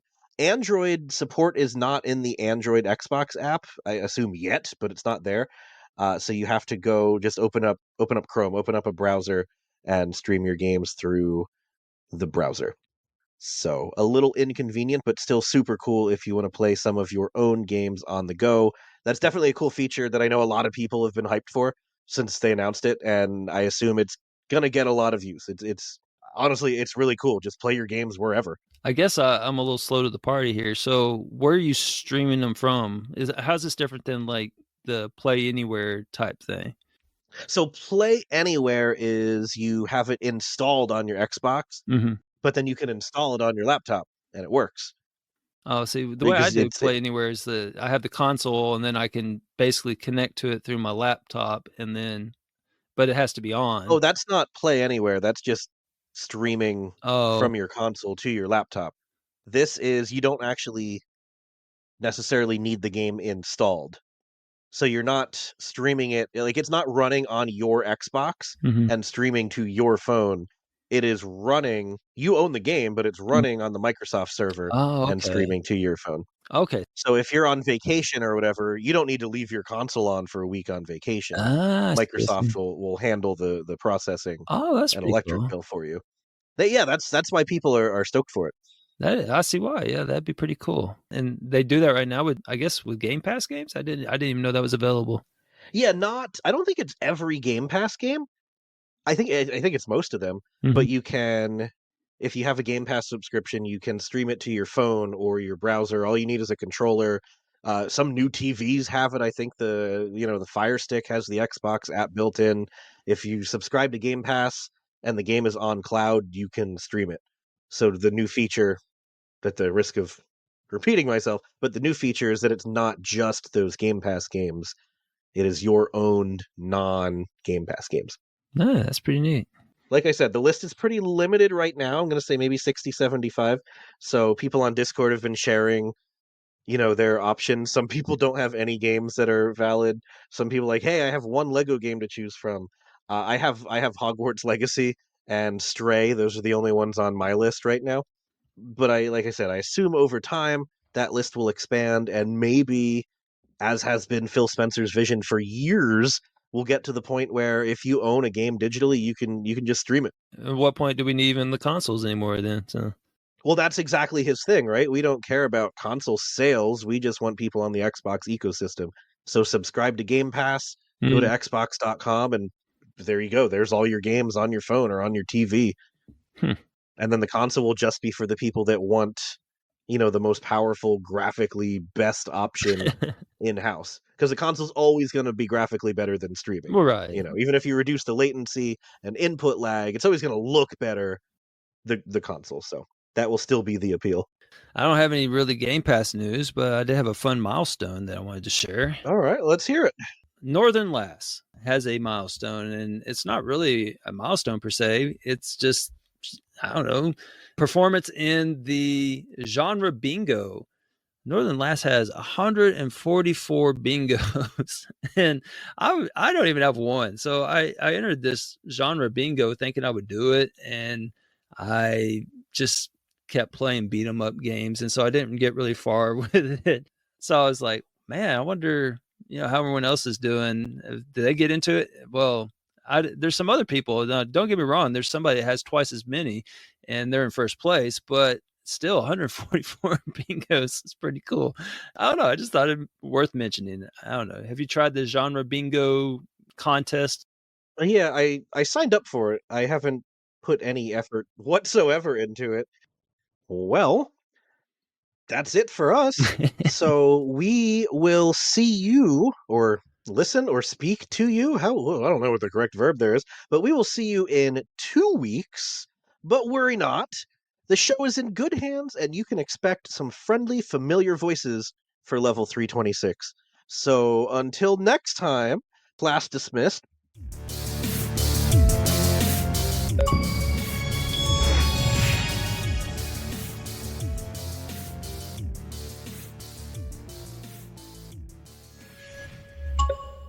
But not, of course, before the top 3 Mountain Dew releases in 2024. Number 3, Voodoo 2024. Number 2, Liberty Chill. And number 1, obviously, Game Fuel Citrus Cherry. Top 3 things in Mr. Big's closet. Number 3, blaster. Number 2, blaster. Number 1, blaster. A lot of blaster. Thanks for listening, everybody. We'll see you in the Discord. See ya. Take care. Hello, everyone, and welcome to episode 17 of Game Passible. This is the November 2024 edition, where we're going to be talking primarily about the things that will be leaving in January of next year. To think that that's 2025, that's pretty wild. Of course, this is where you get all your good Game Pass analytics and all the fun back and forth that me and my favorite co-host, Mr. Koosh Moose. Hello. Not bad. How are you? Good. I was thinking that, after the awesome Xbox Direct thing, the developer, or what do they call that? The partner showcase, right? Yeah, partner showcase, I believe is what they called it. Yeah, that was pretty freaking sweet. I thought you and I would get together and try and hash something out there, but just life got in the way. It did. And of course, you played like probably half of the games that were announced that were already released. But yeah, we're here to talk about, like I said, primarily stuff that's leaving in January of 2025. It's pretty crazy to think about that. We haven't even gotten to the 12 Days of Christmas contest at TA, which, if you don't like this year's contest, it was almost 100% me, because everybody's lives got really busy, and so I just slapped something together. And everyone's like, that looks good. Yeah, let's just run with it. You're supposed to do that after the fact, Fream, so that once people say it's good, you say, oh, well, that was all me. And no, that's why I got to say it now, because then if you're like, oh, no, it was really, yeah, you guys did a nice job. I will say this. I'm very happy with the phrasing of the song. The words that I was able to put together, because you know what we did last year and it was hard to draw the theme. I was hoping that like the artist, maybe it's Jack or whoever does the art for it, would like tie in the games. Because we tried to like connect it to the games that were released in 2023 last year, and this year will be 2024 of like the big games that came out. And so we picked 12 games that were high profile games this year and tie them to that. And so sometime when you see what game it is, like it totally makes a lot of sense. But if you just see the name, then it's like, what the hell game is this for? But I'm very excited. It's one of my favorites. So Between be that fun. and Halloween, yeah, those two events are my favorite. The Halloween event, was a lot of fun. It's I do appreciate the rerolls because there's some when you get it and you're just like, oh my god, that is like moving a mountain to try and unlock a simulation racing achievement or something. And then we had bingo, of course, too. The TA team is like, they are really asking us for a lot of things, which is fun. Like, it's super exciting that we get to launch a bunch of contests and stuff. But it keeps us busy. Okay, we should probably get on task, though. Yeah, enough dilly-dallying. Let's talk about the games that are leaving in November here. Just a quick update on some of the stuff that left and what the implications are moving forward. We had 3 games from Sega leave, and those all hit the normal 12-month mark. The Like Dragons, Persona 5. So the 2 games that are implicated here, specifically Persona 3 Reload, that's going to come up in February, and that's, it's a pretty long RPG, and so we're extremely high confidence that Persona 3 Reload is going to leave in February. The Football Manager 2025, I am shocked that that's still in there. It should have been announced with this week's news, because every year in November it's gone. So did Sega stop making these games? Like, are we not getting a Football Manager 2025? Someone who's in the know should reach out to us, but I am shocked that that's still in there. It might maybe sneak up as a late edition of like, hey, it's leaving on December 5th or something. But anyway, if you know, you would have been on that anyway, so it's not a big deal. We also lost Goat Simulator. That was a weird one because it was the PC only, which was super strange because they left the console version of Goat Simulator still there. And of course, Goat Simulator 3, but whatever. But then they launched the Goat Simulator Remastered. Yep. Which is cloud console PC. So so they got rid of the PC original Goat Simulator, but they kept I don't know what they're thinking. So with all that being said, I don't know what Coffee Stain Studios is going to do with any of these dates. I can't rely on any of those. So your guess is as good as mine. Maybe that's one of those games that our Sunday night group can play. Is little Goat Simulator 3. That's a 4-player game, right? I know some people, I know a lot of people have played Goat Sim 3 in groups, and like I wasn't thinking about doing that. I don't associate that with a multiplayer, but sure. Yeah. Of the other things that left, I ended up finishing what we talked about, the Sega one, the Persona 5 Tactica. I finished that one. It was, I thankfully started early because I knew it was coming. But you did do 2 playthroughs of that, and boy, that second playthrough, when you can skip every piece of dialogue and all the cutscenes, is like 4 hours long versus the 20 some hours. I think I played for 40 hours in the original, and then did they not let you skip? No, your first time I was just in. It was Okay. one of those things where it's like everyone talks about how awesome Persona stories are, and so like, I should give it. I know it's the chibi version of the game, but like I should give it, like actually play it, read the dialogue, let it, like I didn't let the voice actors do their thing, but I read the dialogue and did all the side quests, did everything. And it was just not for me. Like the story was okay. Like it took a long time to get there, but like it was just okay, and it was super predictable. Like I kind of there was like a couple of surprises that I was excited about. I was like, oh, I wonder what this is going to be. But by and large, it was super predictable. But I love me a tiles game, so like from a tactical standpoint, it was kind of fun. But I didn't challenge myself on up in the difficulty. Right, I was just kind of burning through it, and then filling out their little Pokedex, the Shin Megami Tensei personas. This was all right. They had some cool art and stuff. But anyway, so I finished that one, and I also finished Somerville in the last the waning hours of the 15th, because my son asked me to watch that Tyson Paul fight, quote unquote fight. Yeah, I was gonna say quotes. They're the quotes. Yep. It was one of those, like, my wife looked at me and was like, I mean, he's asking, and I'm like, God, if I feel like I should, spend some time with. He's like, this is only because I didn't go to my daughter's boyfriend's musical or whatever the the hell I was supposed to go to. Anyway, so I finished Somerville in the last waning hours of the night. Wow. That I wish that was better. I do. I did not. It was not for me. I did not like the ending. Which ending? There were 4 of them. Exactly. I did not like that. Sam, I am.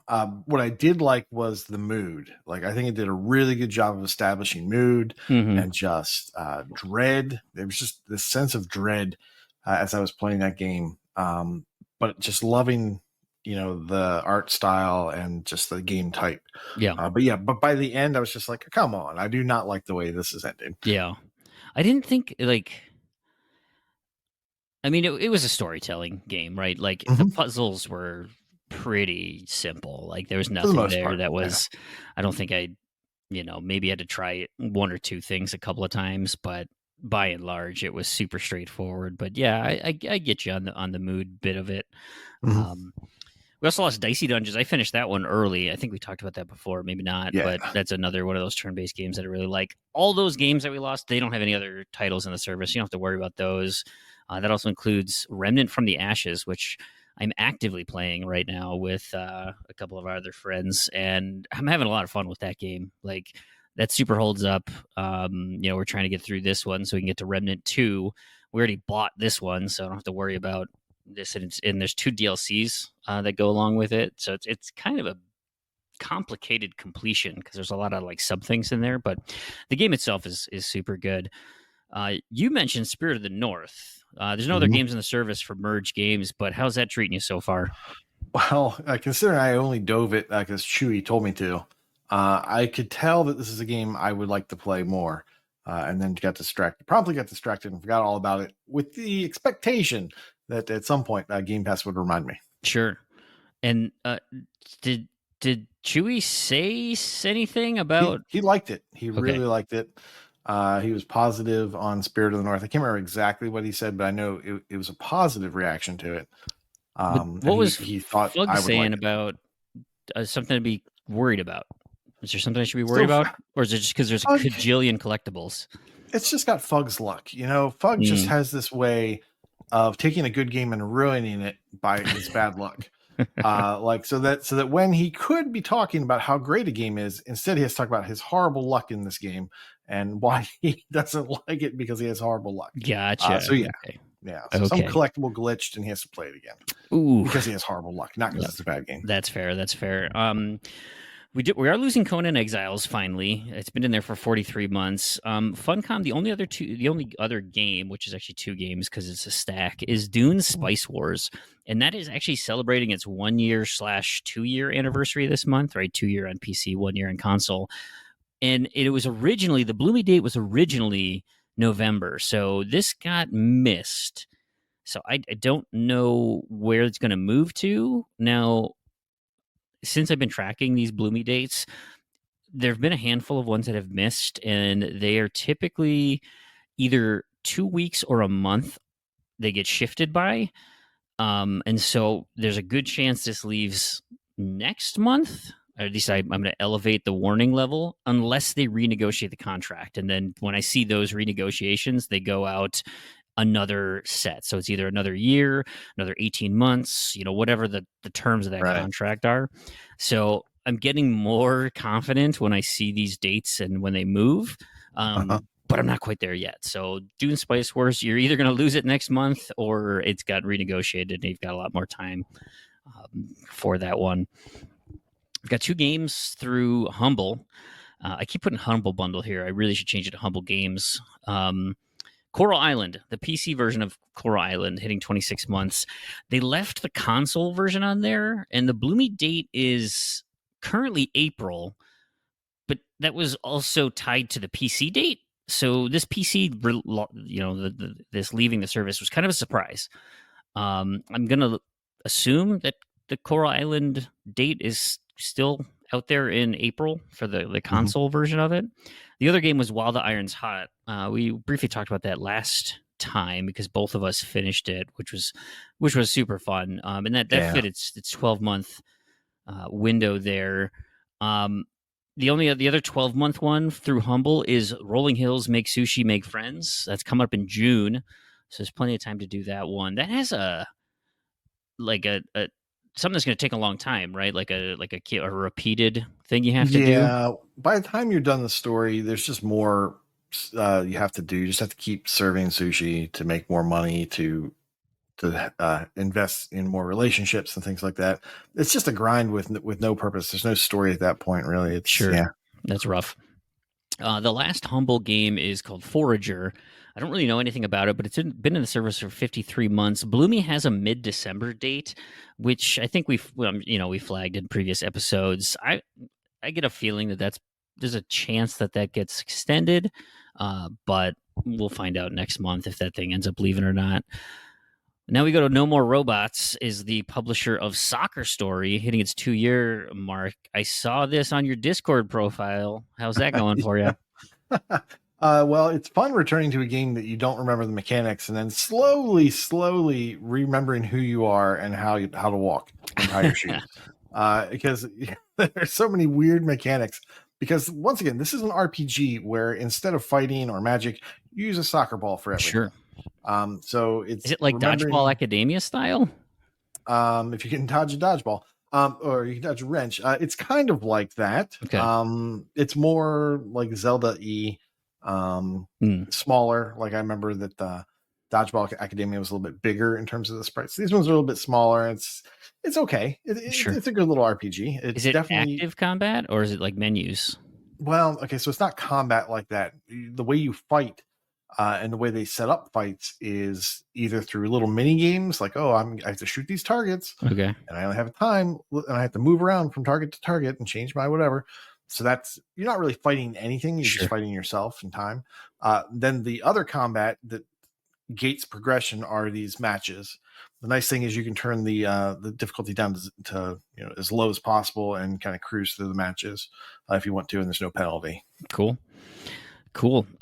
There's 2 games in the service by No More Robots. Both of them, well, the 2 important ones that have dates coming up. No More Robots has a few other ones, but Slayers X, blah, blah, blah, whatever that long name is, it's obnoxious, and Hypnospace Outlaw, they're coming up in June. So those are the next ones you need to worry about. No More Robots has a couple of other, fresh-faced ones or some really long lifers in there that aren't worth talking about. Skybound Games, they are pulling the plug on The Walking Dead, the final season PC version. And we just lost the PC version of the other Walking Dead, which is really weird on, again, why just the PC versions are coming out. This is 24 months that we're losing it. But the console date, I don't know what we're going to do with that one. It came out at the same time. Who knows? Those might end up staying just because maybe the licensing for the consoles is different than how it works for the PC, or because they have other, either through GeForce or Steam or whoever, they have other contracts that make it more complicated versus just dealing with the console directly. I don't know. So we're not really quite sure what they'll do with the rest of the Walking Dead. This Skybound is publishing those. What we do know is Rainbow Billy has got a Bloomy date coming out in mid-December here. That's Rainbow and the Curse of Leviathan or something like that.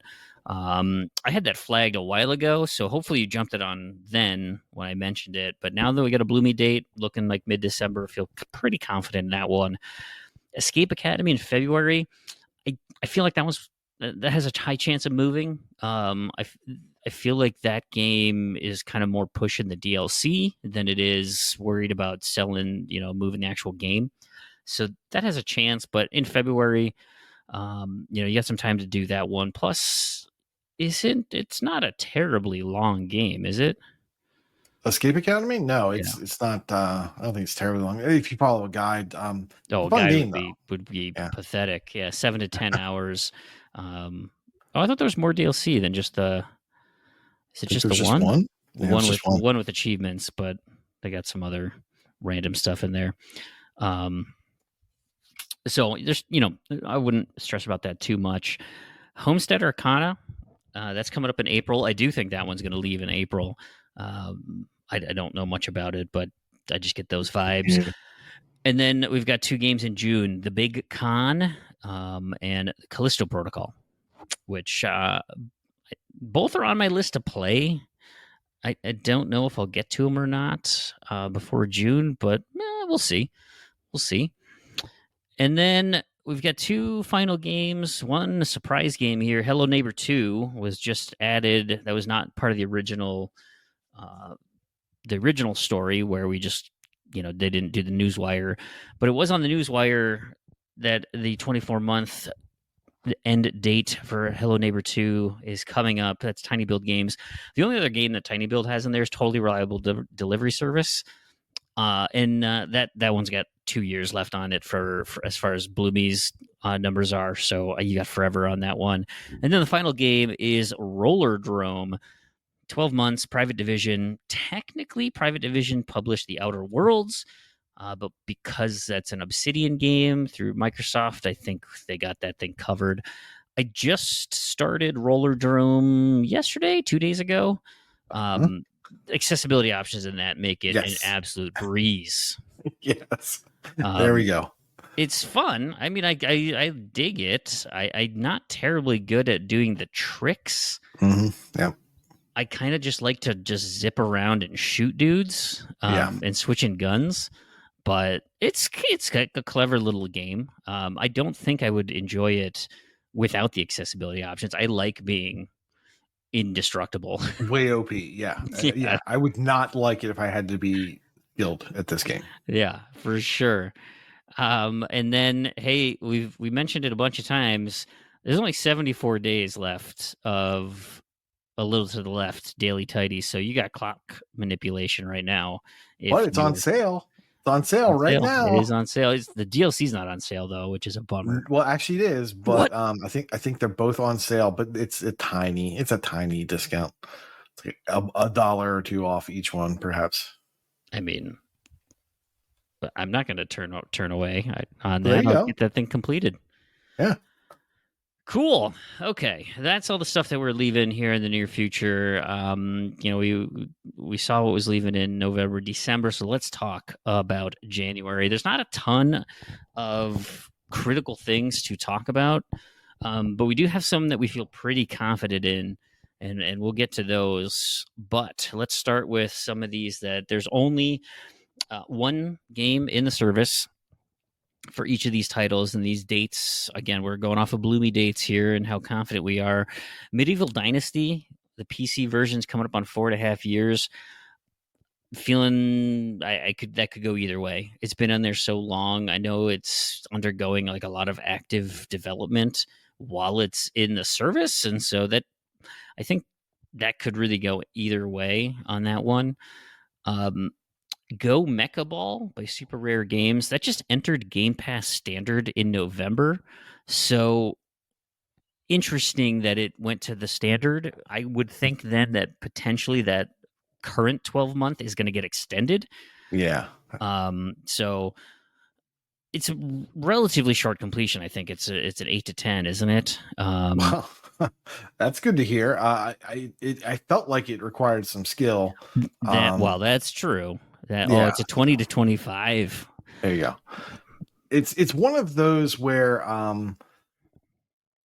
it's kind of like a Dead Cells, where you're playing it, you're kind of figuring out what you like, and then maybe the fastest way through it is to reset your run, reset all your data, and then just only pick up the weapons that you want, because then that increases your chance of getting what you want. Like with the RNG as you're progressing through the dungeon, because then only the weapons that you've purchased show up later in the levels. So that it might be that you want to take that kind of tact with it if this is your type of game. This is like the next one on my list to start for me, because I did think January was a thing, and then once it entered Game Pass Standard, I was like, oh, I think I might be okay then, and I can push this one off a little bit. Seems safe. Yeah, like I said, I'm going to push that one down. One that I would not push down and I would absolutely be working on is Brotato. Yes. 12 months coming up in January, like I said. This is by 7 Studios. 7 is spelt like heaven with an S for whatever reason, and not the number. But let's talk about Brotato. They just came out with a new DLC, the Abyssal Terrors DLC. A DLC and an update, but only one contains... Yeah. think only one contains achievements. I did. I or just maybe they bought both that do. today, actually, because I'm pretty much done with most of the base game. The DLC adds like 50 achievements or something absurd. Sure does. It's a ton of extra stuff. And of the 114 achievements, I think somewhere in the realm of like 90 of those are finishing it with a specific character.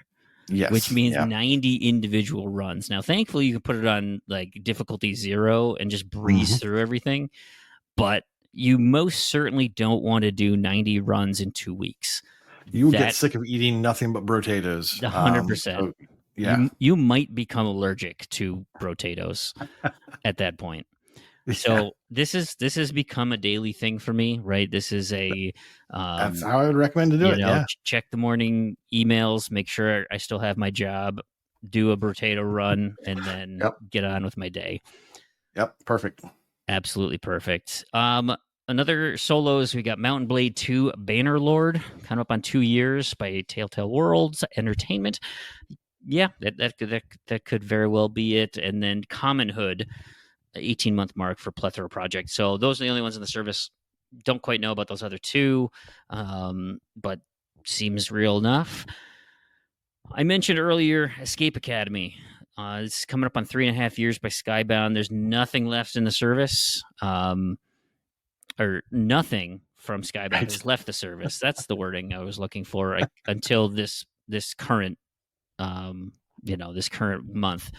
So this one by far is the longest.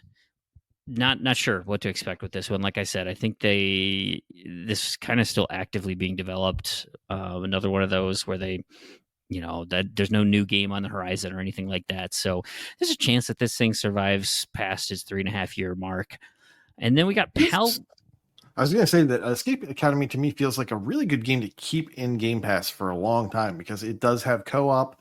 It's an interesting type of gameplay that's not combat focused and shooty. I think it's a great thing to keep in Game Pass, just to sell parents on it and family gaming. And I feel like it's almost like the co-op's almost necessary so that you don't have to keep running back to puzzle solutions. Like you can actually, stare at a, code true. or whatever. Sure. The other one we don't have enough data on is Pal World. By Pocket Pair, coming out 12 months at this point. The only other game that Pocket Pair did was Craftopia, that also left at 12 months, but the games are so incredibly different. I do think Pal World, it's really a 50-50 for me because it was so big. I don't know that those numbers survived, and I think its exclusivity is coming up where it likely will launch to other consoles, right? So I think it already launched. Oh, it did, yeah. It was like 3 months. Yeah, or PlayStation. So at this point, there's nothing necessarily special about keeping it on the service. The only thing would be if those concurrent player numbers are high enough and then they renegotiate the contract. Again, something we won't know about. So I would err on the side that it would be leaving the service in January at the 1 year mark. Some games that I feel pretty confident are not going anywhere. These are some of these long life titles, one of which is Stellaris, both the console and PC version by Paradox, 66 months. This title has moved multiple times. Its date has shifted a ton. It's renegotiated multiple times. Another Paradox game, Crusader Kings, both the console and PC for that one. This is at 54 months, 36 months. I also think this one, it will be shifted again. Slightly higher chance than Stellaris, but pretty low that you end up actually losing these. Frostpunk is on there by 11-Bit Studios, coming up on the 5 year mark. This title has also shifted multiple times. So again, you can feel pretty confident that that's going to stay in there. And this last one, this one I'm a little weirded out on. MLB The Show 24. Bloomy has a February 1st date.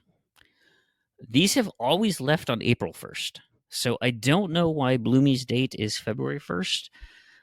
That's why I'm going to say it's a low risk that it's actually going to leave at the end of January, because then they wanted to usually time it with the new game, which means April. I don't know if that's the point when maybe they put that date so then Microsoft has to call MLB on February 1st or January 15th or whatever and say, all right, are we doing 25? Is that coming to Game Pass? Let's negotiate that title. And then they figure out the transition time. I have it as low probability, because I do think that could just be a flag date for them to start their negotiations for MLB The Show 25.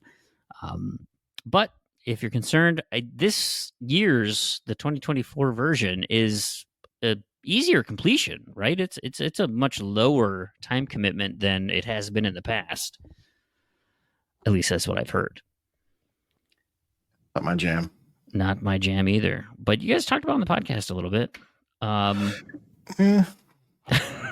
Some people do. I was going to say, just because there's talking around you doesn't mean that you're necessarily fully engaged. That's fair. Yeah. That's totally fair. One I got at the 50-50 mark is Darkest Dungeon. This is coming up on 24 months by Red Hook Studios. The first time it went, we lost Darkest Dungeon at 12 months. So shoulder shrug? Might be 2 years.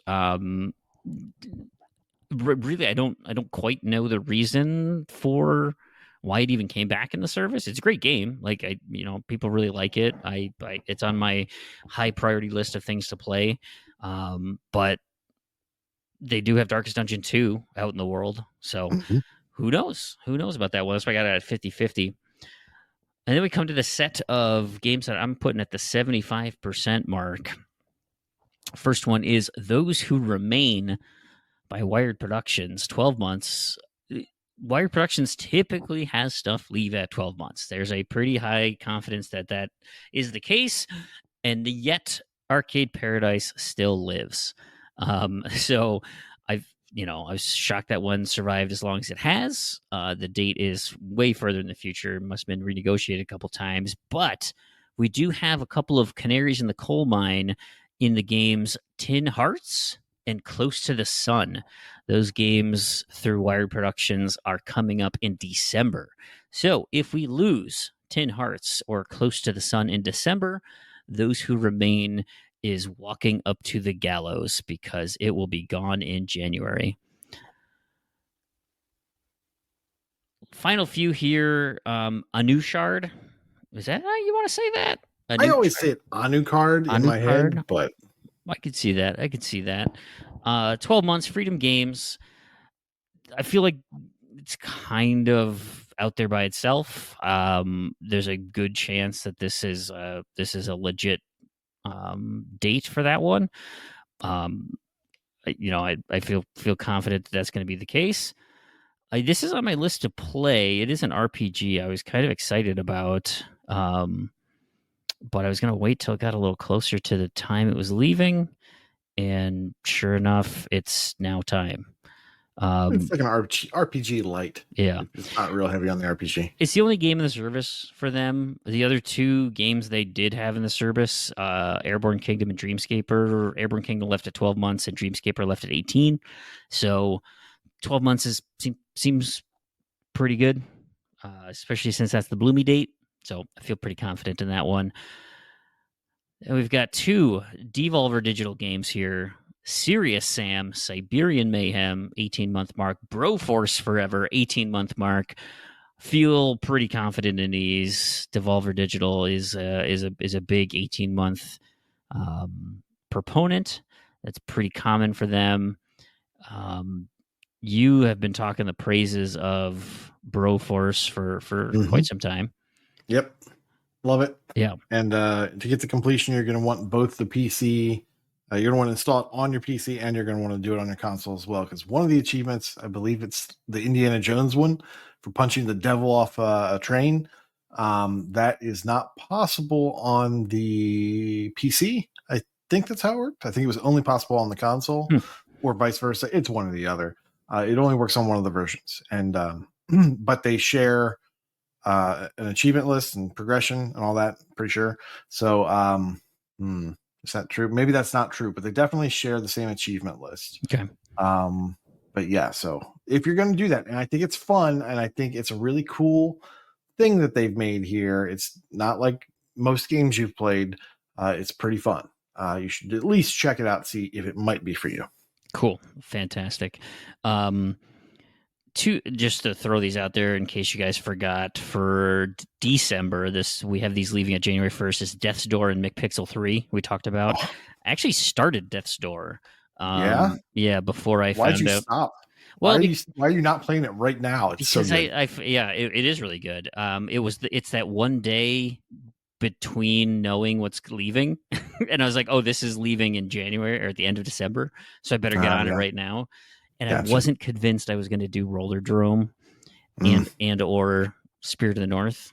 But I feel like I've twisted my own arm. Yep. Yeah.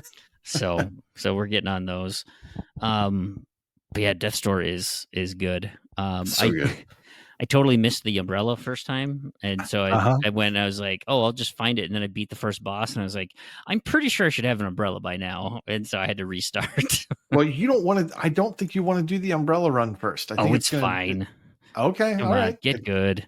Okay. If you don't mind the challenge potentially on your first run through, I just worry for some people that will take all the fun out of the game, and they're just going to hate their experience with it. It is pretty tough, though. It is pretty. The dodge is pretty good, though. Mm-hmm. So, like, I don't know, if you played enough Dark Souls, I think you got that the fat rolling around pretty well. We mentioned it earlier in the show. These are the high probability games. We talked about Sega, Persona 3 Reload, super high confidence that this has gone. All the other Persona games left at the 12-month mark. So if you haven't started this long RPG, you are losing your window here. Let's look at what is the how long to beat for Persona 3 Reload. I imagine it is significant. Not as bad as some of the other ones. It is. What is it when you skip all the cutscenes? 80 to 105 hours with DLC in there. So maybe 40 hours if you skip the cutscenes. It's a good thing you've got Christmas break. Yeah. Another title for this is by Focus Home Interactive, Insurgency Sandstorm. It's hitting its 2-year mark on consoles, 18 months on PC. Feel pretty confident in that bloomy date. Focus Home loves those 24 and 18-month marks. Isn't this like just a generic first-person shooter? It is generic first-person shooter from all the things I've seen. So yeah, there you go. Figment, the original Figment. This is hitting its 12-month mark. Bedtime Digital Games. We lost Figment 2 at the 12-month mark.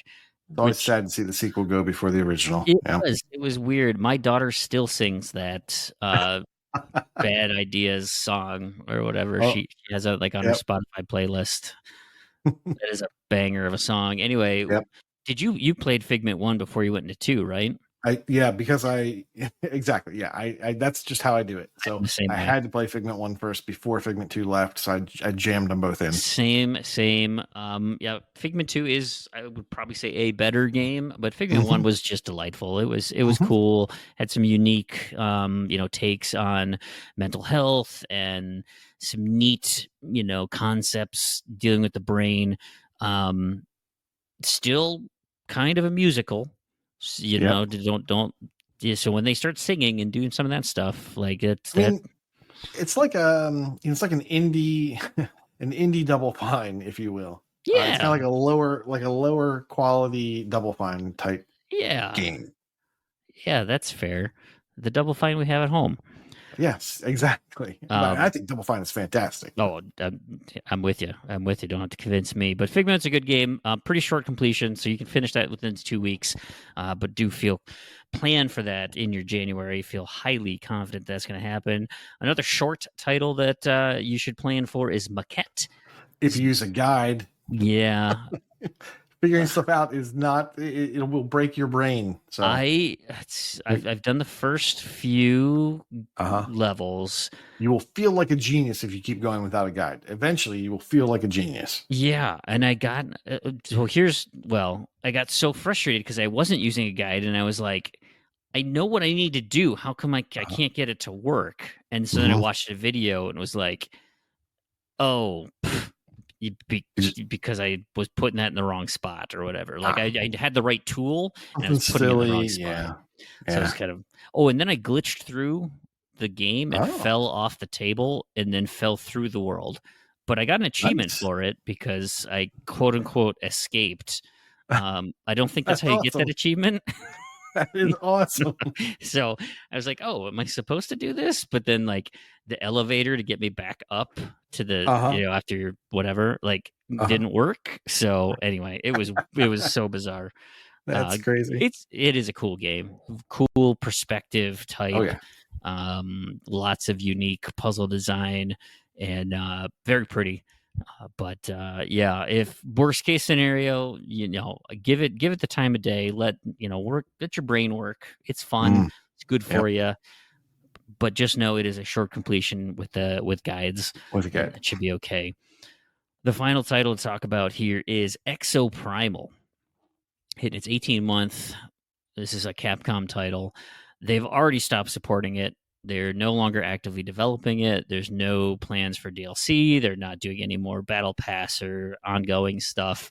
So I do feel that January is going to be the end of the road for this one. For any of you who have played this game, they, with their update to allow for private matches, you can actually get the dinosaur killing where you need to kill 100,000 dinosaurs actually can be pretty quick. But by pretty quick, I mean like still 15 to 20 hours. But that's a far cry from the 80 that it originally took, which I think you put in a lot of that time. I did it the OG way. Yep. So I know Mattism and I, maybe we'll have to get back at this. Mattism's like at the cusp. I don't know. Maybe he found someone else to tip him over the edge, but I'm a little further away. I think I'm like 4 to 6 hours left, but it's a 2-player boost, and you can get into a private match where nobody progresses the story, right? You can just stay in there and just keep wiping out dinosaurs until time runs out, which is like a 15-minute timer. So I think we were getting close to like 5,000, 8,000 kills every 10 to 15 minutes. So that sounds great. Yeah. I wish that had existed. Yeah, it worked out pretty well. Cool. Well, that is what we got for January. Fairly decent. Now that we've got these Bloomy dates to work off of, like I feel much more confident in some of these times, but it is interesting to see as things slide and shift and when they get renegotiated. It's always neat, but I only get those dates at the beginning of the months, so I have to kind of dig through, and there's a lot of titles to go through. So but like I said, I love data. It's fun to do. Let's quickly just briefly touch on the stuff that we got in the month of November here, things that entered the service. Nice. There are absolutely 4 titles you do not have to worry about ever leaving the service. These are going to have dates of December 30th, 9,899 is the dates that Bloomy is getting for these Xbox published games. We've got StarCraft Remastered, StarCraft 2, the Campaign Collection, Spyro Reignited Trilogy, and Microsoft Flight Simulator 2024. Actually, could the Flight Simulator 2024 run into any licensing issues? I mean, you don't have to license the planet Earth, but like, is there with like any of the planes or any of like the brands associated with the vehicles? I don't know, because they put their own vehicles in it, right? Like the Warthog. Is the Warthog in it? Yeah, but like a 747 is a Boeing, right? Yeah. Presumably, can you just use that? I assume Boeing has to sign off on you being able, unless it's like they spell it wrong. I don't know. It's a boring. It's like the GTA version of Boeing. Yeah, that'd be great. Right. It's not Frosted Flakes. It's Corn Frosts or whatever. Frosted Flakes. Yeah. Good luck, Schmellows. Anyway, so those are the Microsoft games. The ones that we do have to talk about, we've got Metal Slug Tactics by .emu. I am jazzed for this game. It's another Tiles game for me. I knew it. I feel pretty confident this is going to be a 1 year. So So set your clocks. It's on my list. I got to start chipping I away was at going it. to ask, but I didn't want to slow your roll earlier. I was going to say, well, have you seen Metal Slug Tactics? And then, of course, you have. I have. If I need to, I'm gonna look at I need to clear out a couple of things on my laptop so that I can download it. So really quickly, I was listening to one of my favorite podcasts is the DLC podcast, and they were talking about what sets this apart from other tactics, and that is that normally in tactics games, there's not really a whole lot of emphasis placed on movement, but the Metal Slug games, not the tactics games, but the original games, were all about movement, dodging things, getting around.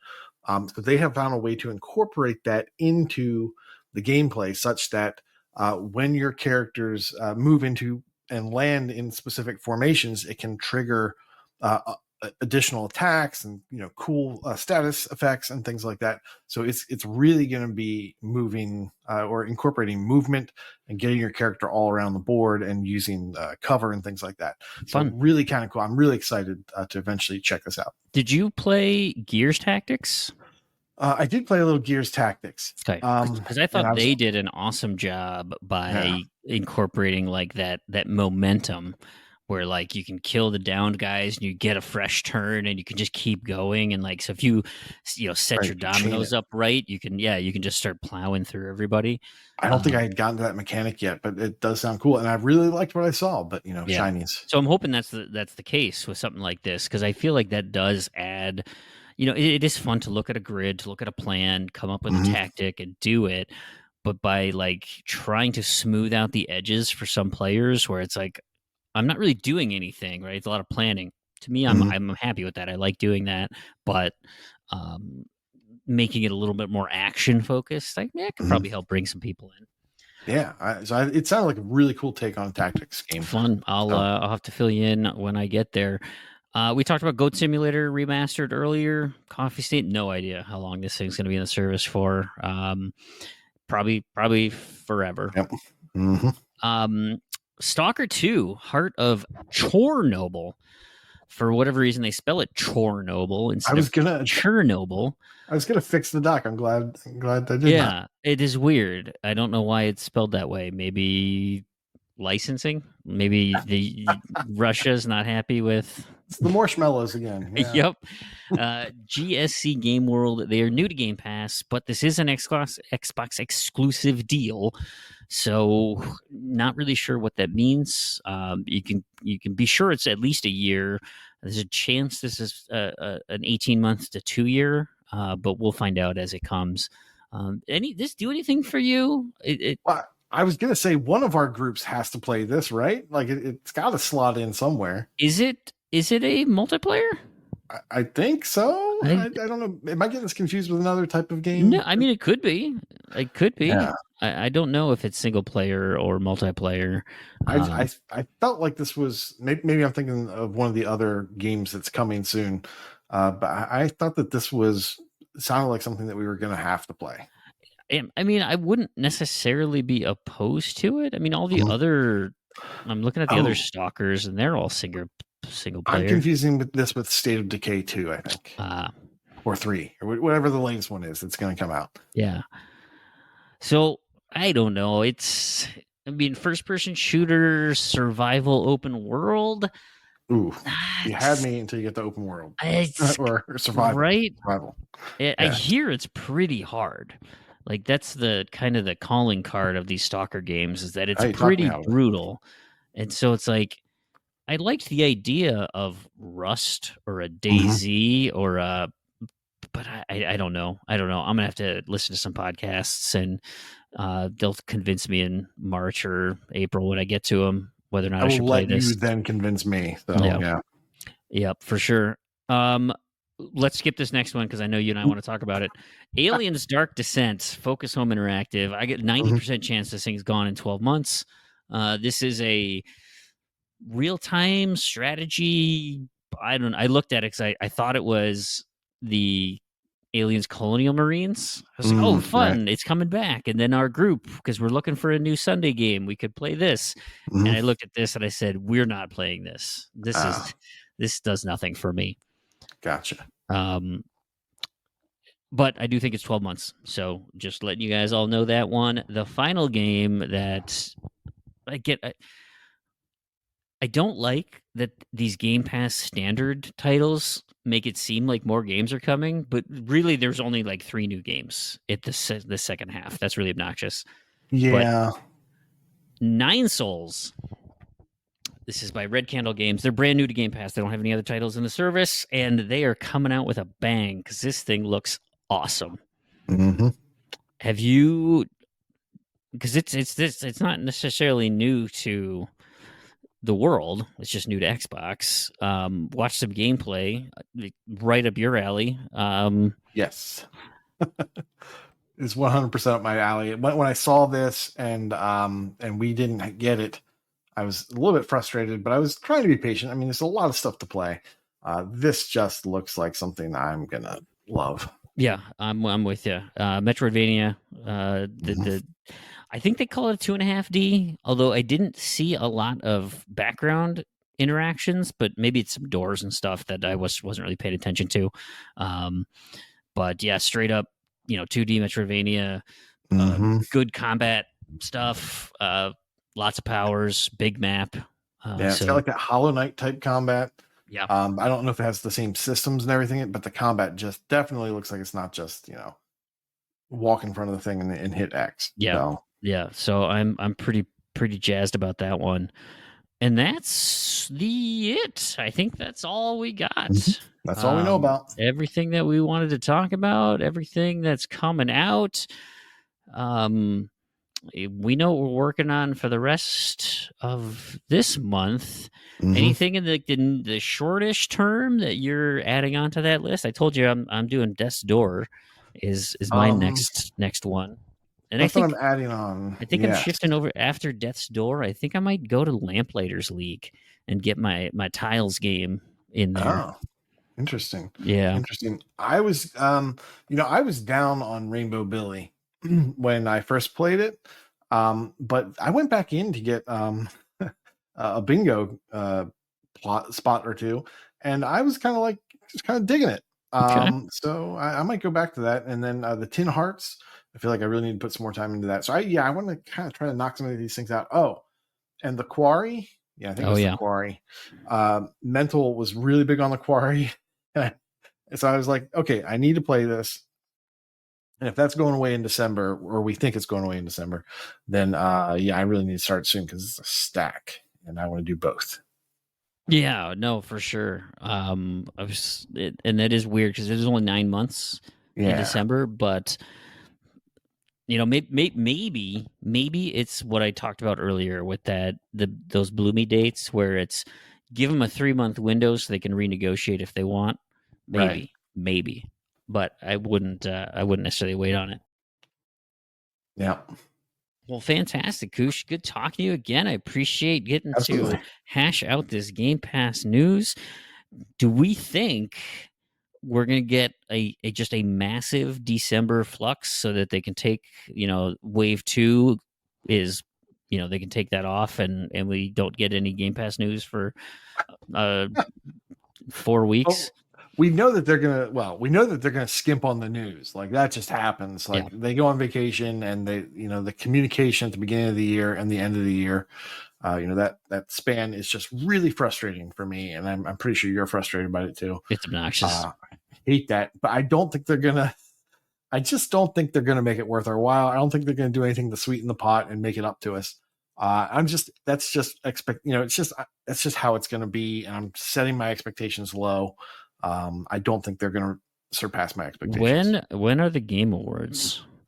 Game Awards, I think, are soon. I think they just announced. They just announced the nominees, December 12th. Okay, there you go. So like 2 weeks, 3 weeks.